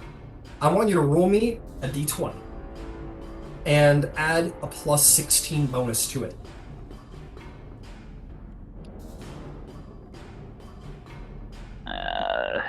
Dice is 15 plus 16 is 31.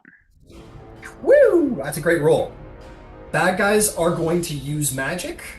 They are going to subtract a d4 from your total, which is 3, bringing you down to 28. Still pretty damn strong, I'll say that. Now they've got +10.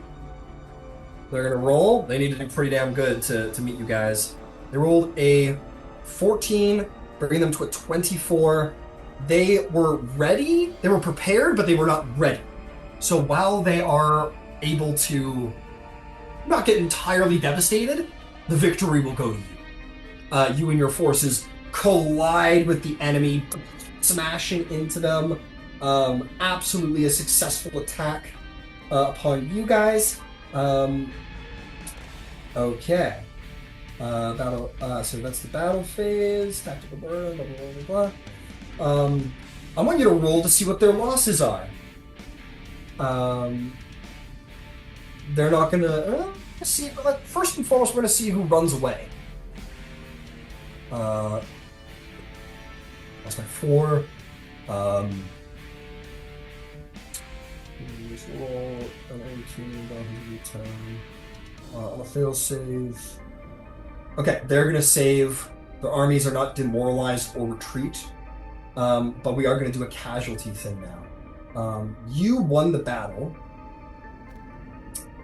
I want you to roll a d10 to see what the losses are to Colossus forces.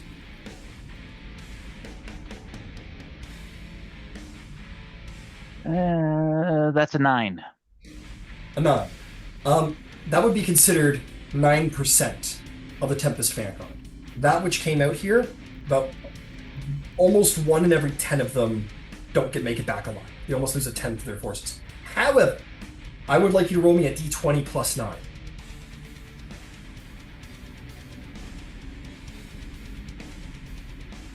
And that's a 2 plus 9. It's 11.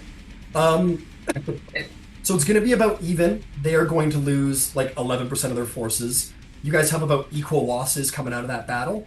But I will say this, the objective you put forward, thanks to your good recommendation, they're going to lose a couple of siege engines because of it. And before they can regroup and their auxiliary forces can come in to reinforce, Cost turns everybody around, and as quick as you came, you ride back to the city. I'm going to make 2 more little attacks against you, sir. Modified 20 to hit, and a natural 20 to hit. Okay, I think those both hit. You're going to take 9 points of damage from the first arrow that hits you. The nat 20 came from a spine devil.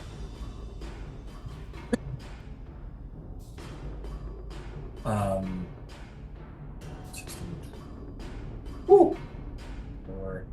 It's going to be 30 points of damage. One of them hits you pretty dead center. How are you doing? Scimitar doesn't come back. You Dead on the field. You feel a thunk into the back of your neck. and you lose consciousness. I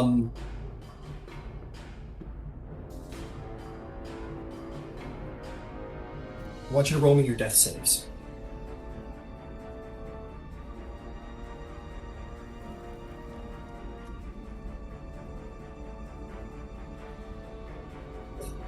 That's one. You send them to me? Yep. In beyond. God. Come on, Avatar. Come on! Okay. That's 3. Oh my god, come on now. If you... And there's 4. The gates open. You guys are going to see across the front of Koss's... Actually, no. Your horse is going to make it back with you. Because your horse is conscious and aware. But... And then you would... So yeah, across the front of Koss's horse is Gambaton. Riding back into the city, he is going to pull something off of his... In the chaos, you guys are not maybe necessarily gonna... I'll tell you what, you guys, if anyone wants to be present for this, roll me just like a luck check. And if you roll evens, you kind of like happen to be there as he comes through the gate, but the rest of you get kind of like lost in the chaos returning. 5. Yeah, you get a little lost in the chaos there. I got you, lost. You might get there. Lost. Yeah, you might get there, just not initially.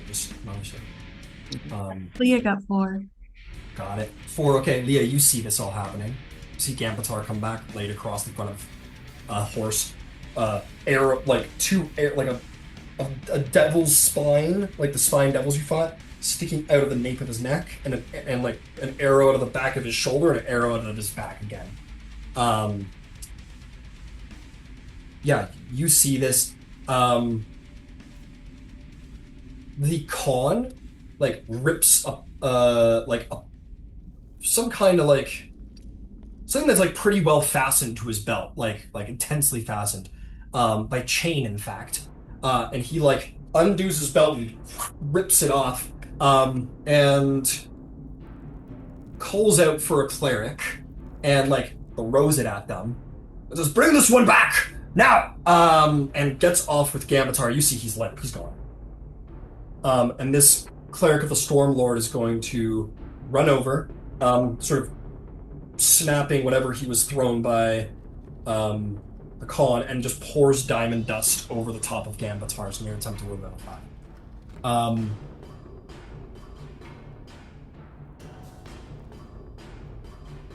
You have not died before. This is a DC 10 to bring you back.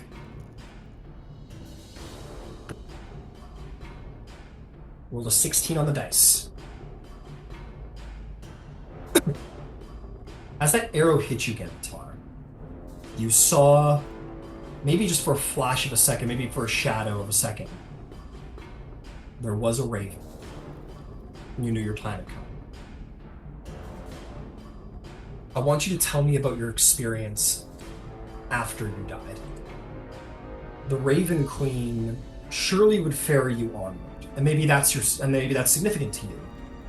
But where you go after that is about your faith. Tell me something about it. I think it's the horsed version of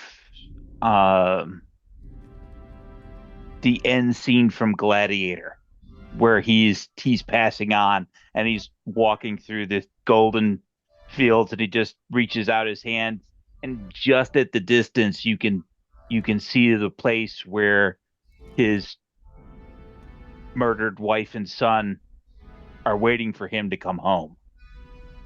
Yeah. You sort of, maybe on your shoulder, or perhaps having flown by, you've always had an affinity with the creatures of nature. But like a dream, maybe you don't fully acknowledge the raven on your shoulder as you passed through, these wild grassed hinterlands. It's cold. It's Othensia. It's not terribly unlike the village you were raised in. And beyond that, you see a massive floating island that is anchored to the ground by several chains. But above it is shrouded in clouds and lightning and the sound of warriors thumping, calling you home. A bridge of pure light descends, and you know those are the feast halls of the Stormlord. You know beyond is a well-earned afterlife for the only worthy warriors. You hear in an inhuman voice that is as loud as the clouds when they rumble. No.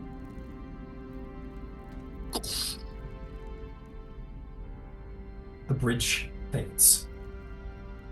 Says, I am sorry, son of storms, but you are not done yet. There is war yet left to fight. But should you go in despair for leaving this place, know that if you keep the faith, you will find solace and brethren in these halls. But go now and meet your wrath out upon our enemies.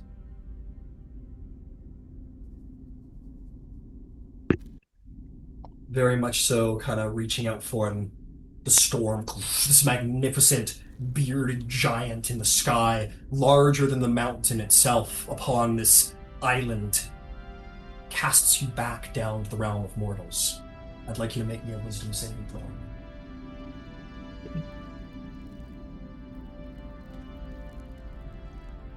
That'll be a nat 20 for 23. As you are thrown back down into your body, back down to earth, you do so, perhaps heartened, perhaps not. Perhaps it is the Stormlord himself, but something in you, a will of great power. Or actually, what is the total with the nat 20? Sorry. 23. It's very good. Let me check. That's pretty damn close to what I think the DC is. I want to be sure.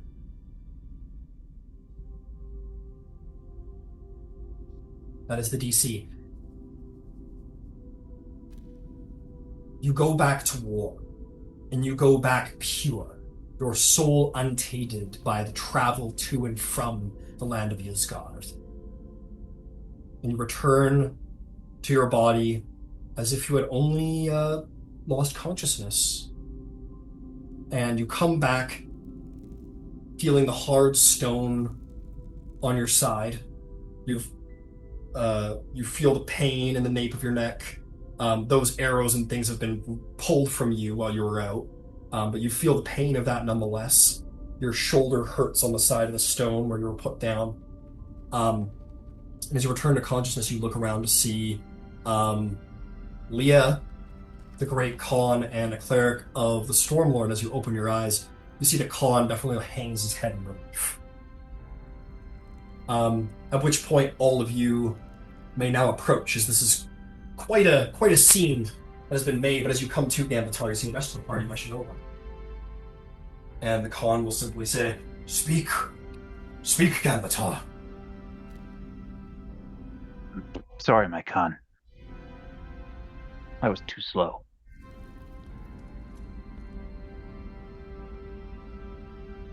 He sort of looks around to his warriors, who many of them know you by name and look up to you. Say, the warrior apologizes for his lack of swiftness when he died in the name of the Stormlord. And there's a bit of a chuckle around with the warriors. at the humility of that, and he says, "No, Gambatar, none of that.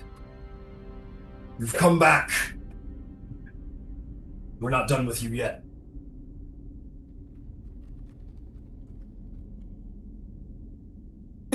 My duty to serve. Though I may need a day or two. If only I had 10 of you, this war would be won. And he will pull you up to your feet. The warriors, Gunbatar, Gunbatar! They'll call out your name.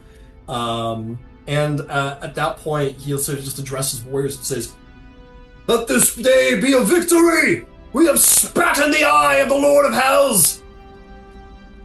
Let's see him take this city." And they all, at which point all of you may have formed up on your companion who lost his life in the battle.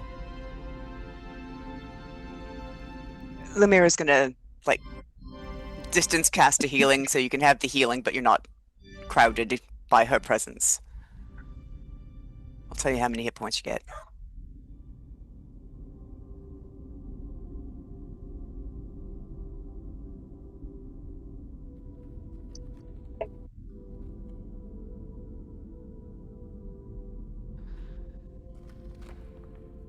Please take your 27 hit points.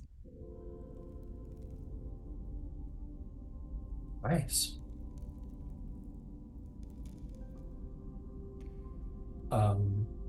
Is there anything else in this moment?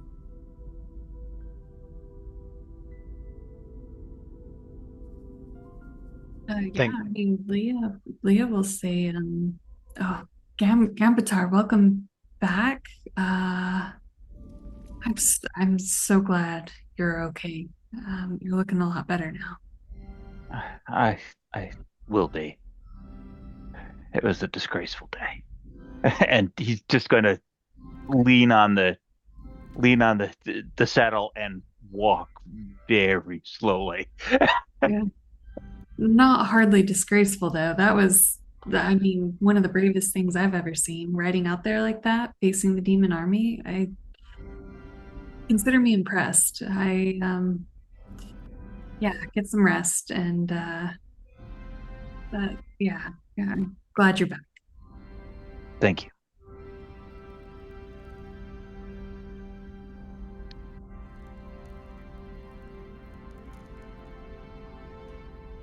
Limp out, limp out, limp out. Incredible. You return. I think the priests bow to you as you go by Gambatar. It is, I mean, someone who goes on to the afterlife and comes back, dying in battle and returning to keep fighting. It's a holy event. It's literally a miracle. They bow to you, and maybe the word begins to start to be whispered around. Storm Rider, Storm Rider, Storm Rider. Begins to be whispered amongst the priests.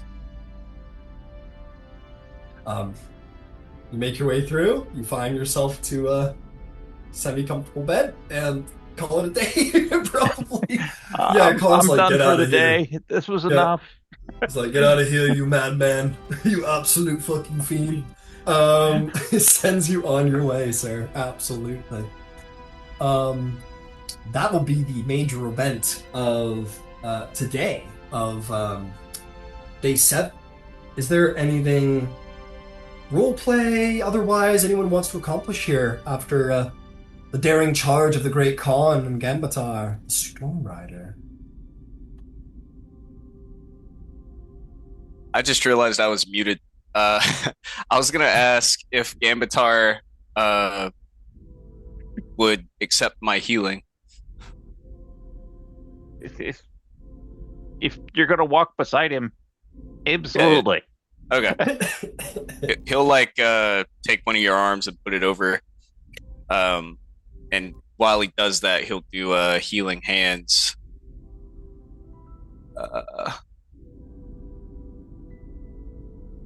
Where are you? Oh, Baldur. Oh, yeah. Where are you? Sure. Hi, Paul. I'm Did so you sorry. while you're determining the healing, Hecator, you look like you were lining up to say something. Did you want to get in there? Yeah, I think Hecator, his response would probably be more like, "Did you just fucking die?" You really thought. I saw the Stormlord's halls. And how was it? I don't know yet. Turned you away? 11 My healing duty wasn't damage. complete.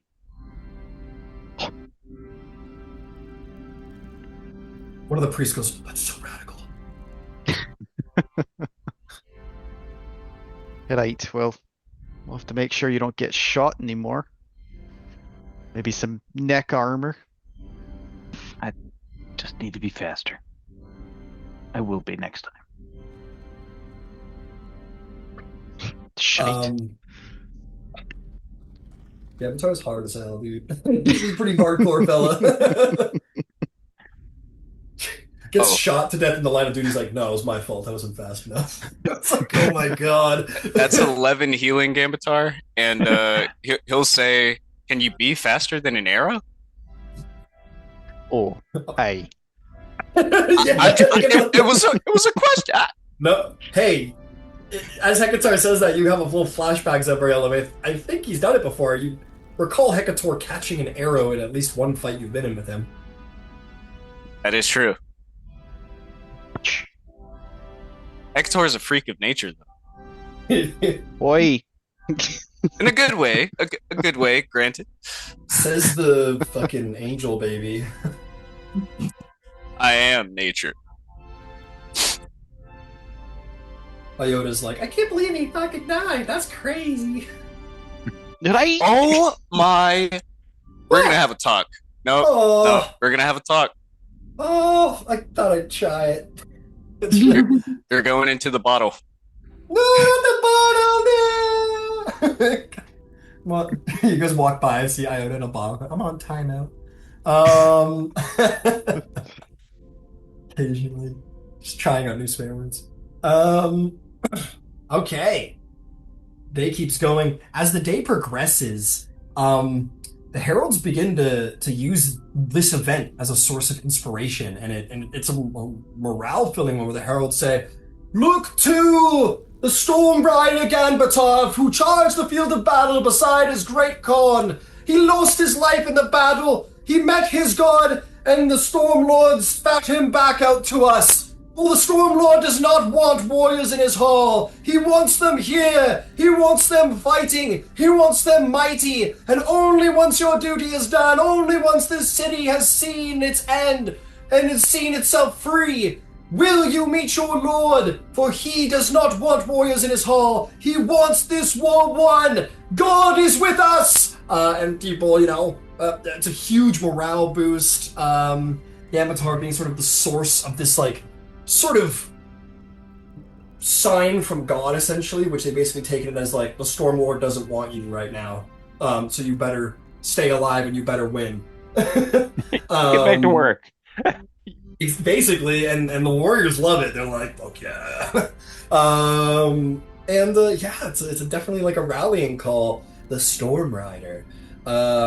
Incredible.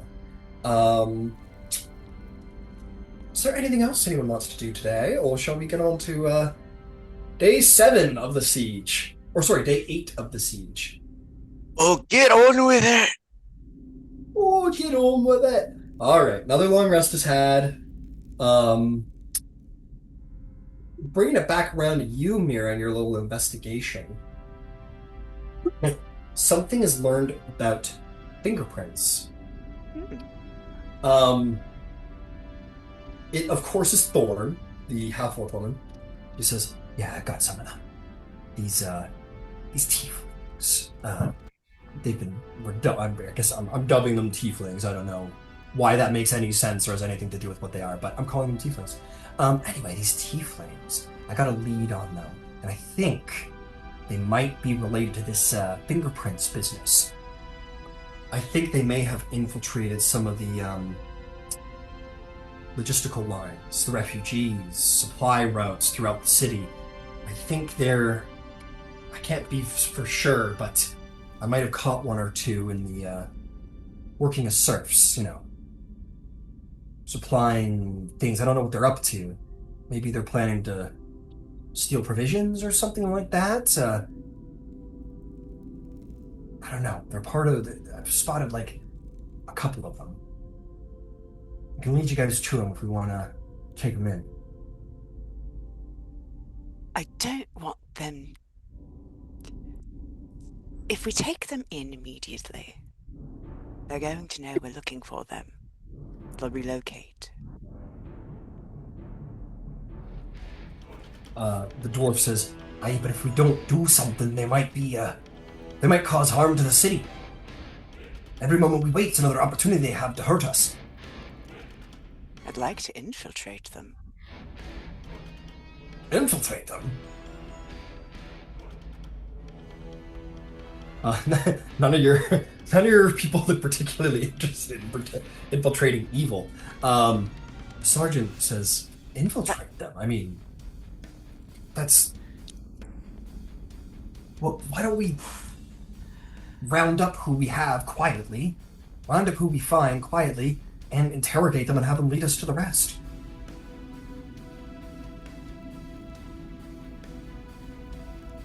All right. Let's do it. They're like, okay, yeah, all right, yeah, let's do this. They look pretty pleased with themselves. Basically, what is set up is a sting operation. The warden sergeant, your Hume, it was very apparent that he's like, I mean, he's no grand arbiter, but there's clearly like a tactical mind in there. And he advises you as best he can and that sort of thing. He says, we should position there, and that way we cut off any sort of fleeing routes, and me and Hammerhaft can just grab him off the street into an alley so that nobody's the wiser. Perfect. Okay, let's do this. Thorn, you're with me. And we'll do some quick checks here.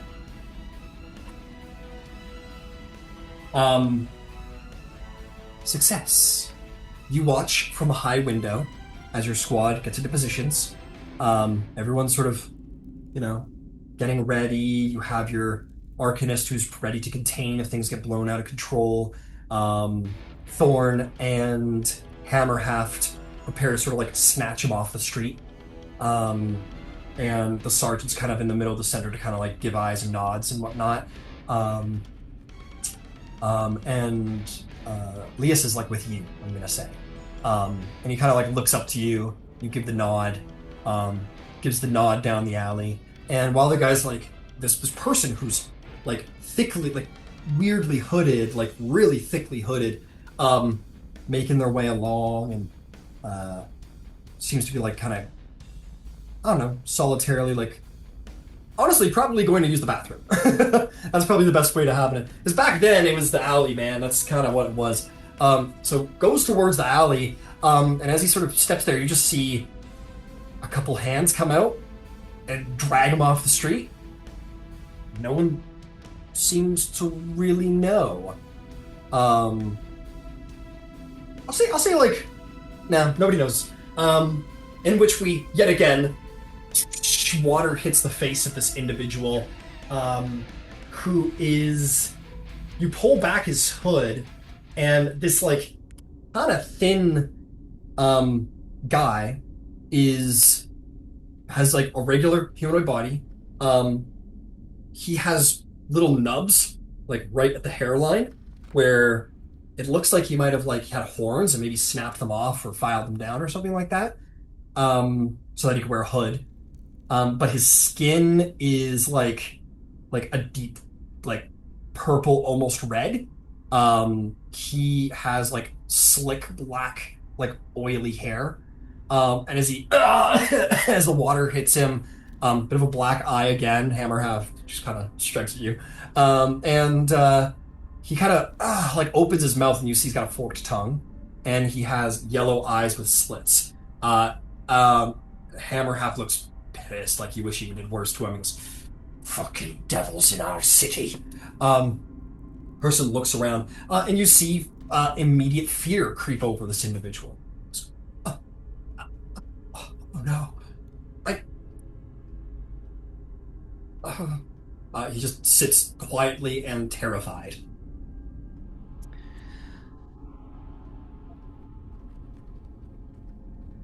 Certainly you understand you're in a delicate position here, yes. Very, very meekly responds with a small nod, doesn't meet your eye out of fear. Okay.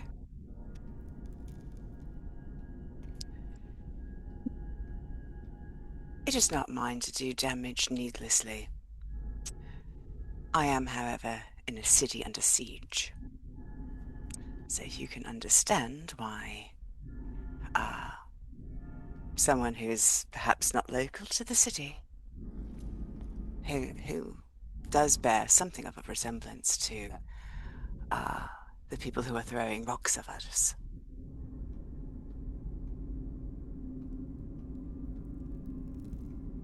What brings you to Vasselheim? Looks around. Sergeant goes, "Swarm," and it goes, I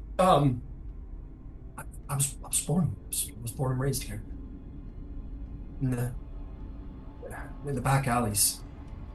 I, I've always lived here.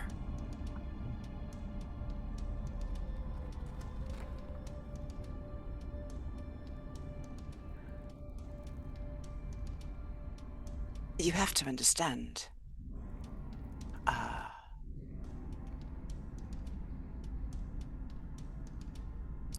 Your appearance is unusual.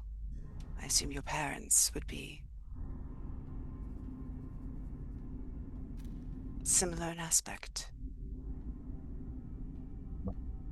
I never met my parents. I wasn't raised by them, whoever they were. Who raised you? Well, other people like me, and yeah, other people. I there's a quite blinking in his eyes, like maybe he realizes he maybe said too much. Just other people. I see. No, you're doing well. So, I know there's a community.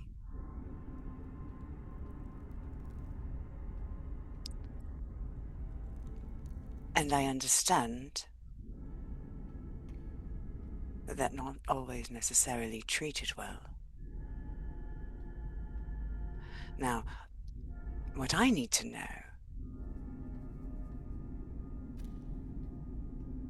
is who are the angry sorts? Who are the ones who stir up trouble?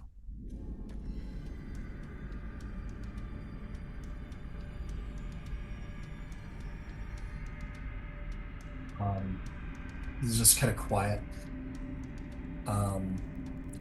Hammerhouse says, "Speak, I'm not so delicate as the Justicar." Where he kind of phases from that. He's like shivering for fear. He's like, I, I don't know. I don't know. Okay. What do you know? Clearly you have a location.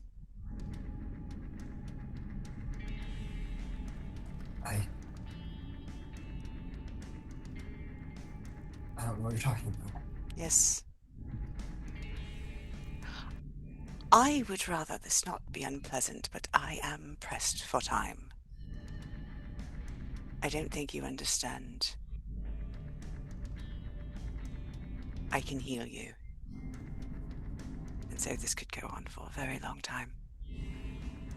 Where are they? Shudders at that. Swallows hard. It kind of just kind of turns his head away. Liz goes, "Ah, I was hoping he'd struggle. They'd break his mind, Justicar. I'll get the answers you want."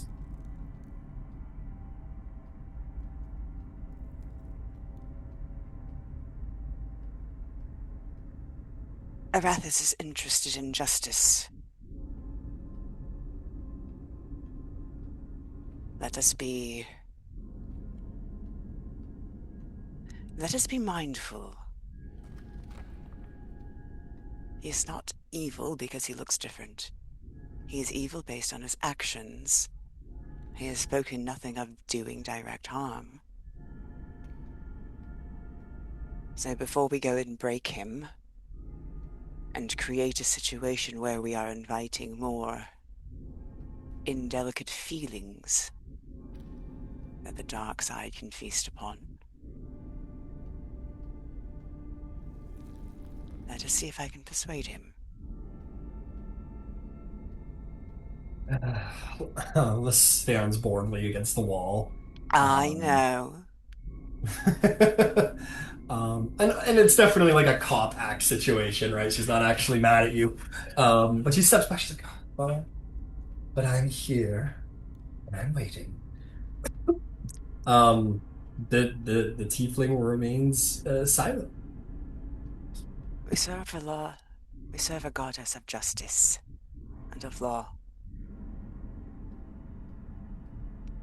I've no desire to hurt anyone.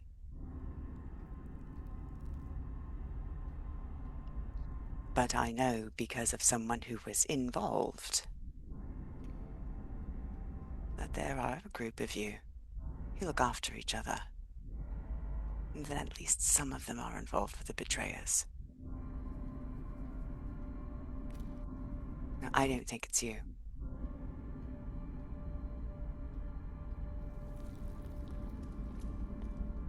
And But keeps we can quiet. find out. He listens to you, but he keeps quiet. Sergeant will like kneel uncomfortably close near to his head. And he goes, the Justicar is she's right. We're bound by the law, but you see that? And he points to the shield on your shoulder. He says, "That's the do whatever the fuck you want and nobody cares badge," which means that legally we can do whatever we want. And Arathis loves for it. We better start answering some questions soon, because we're not all as patient and benevolent as the Justicar. So he goes, "I won't give you them. Won't. I won't." What will you give me?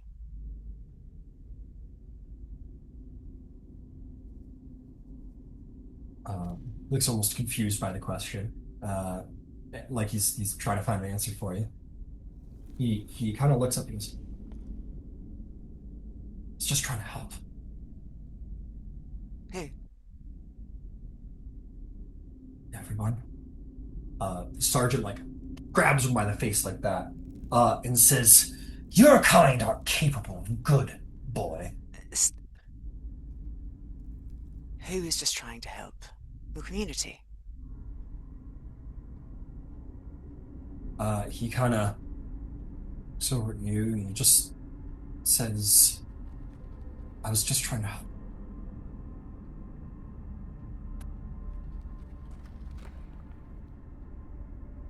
And what were you doing?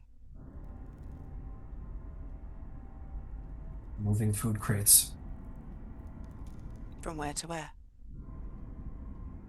Wherever the foreman told me. Who's the for? I. He gives you a name, but it's nobody like of like consequence as far as you know. But this is just like some standard like worker foreman, who's probably just like requisitioned workers to. And the guy tells you, he goes, "I was just they were moving food from the middle district to the inner district to feed the soldiers. I was just trying to help."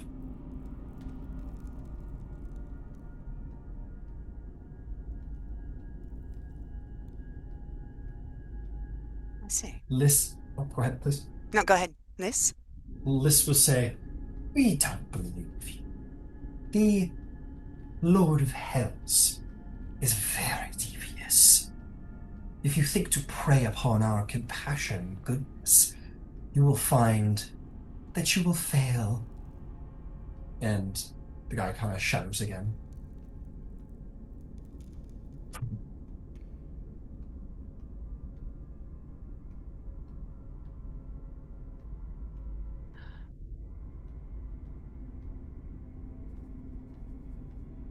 You were trying to help the city.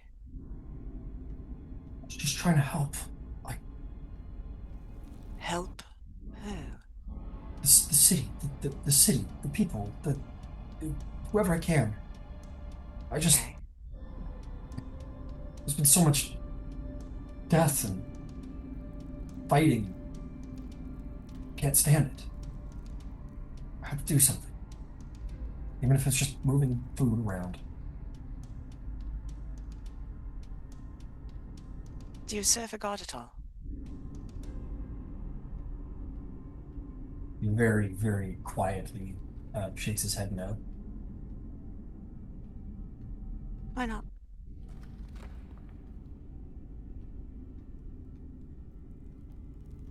He looks down almost shamefully. Hammer perhaps says, Stop. leave him with us for a bit. Let me work him over. Get to the truth of it. What god would you serve if you felt like you could?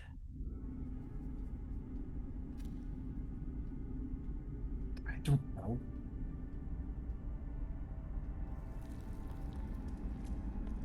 I don't know.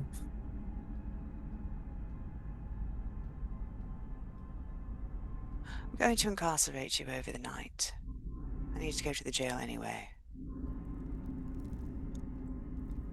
There's a look of I'm fucked washes over his face, and Sergeant pulls him to his feet and says, "Come on, boy. We'll get to the truth of you yet." And per your command, he will be. Yeah, you guys can bring him over to the Obsidian Reliquary, where he will be tossed in a cage. And we will definitely get back to this next section. Um, very, very good. Very good. Cool. Hope everybody had a good session. Maybe it was a little lighter role play session, but got some big things in store for next week. Hell yeah. Good job not dying, Gamatar. That's so great. Thank you. Thank you for not dying. That would have been really awful. I mean, thanks for not staying dead. Yeah. Yeah. Okay. I'll go with that. These things happen.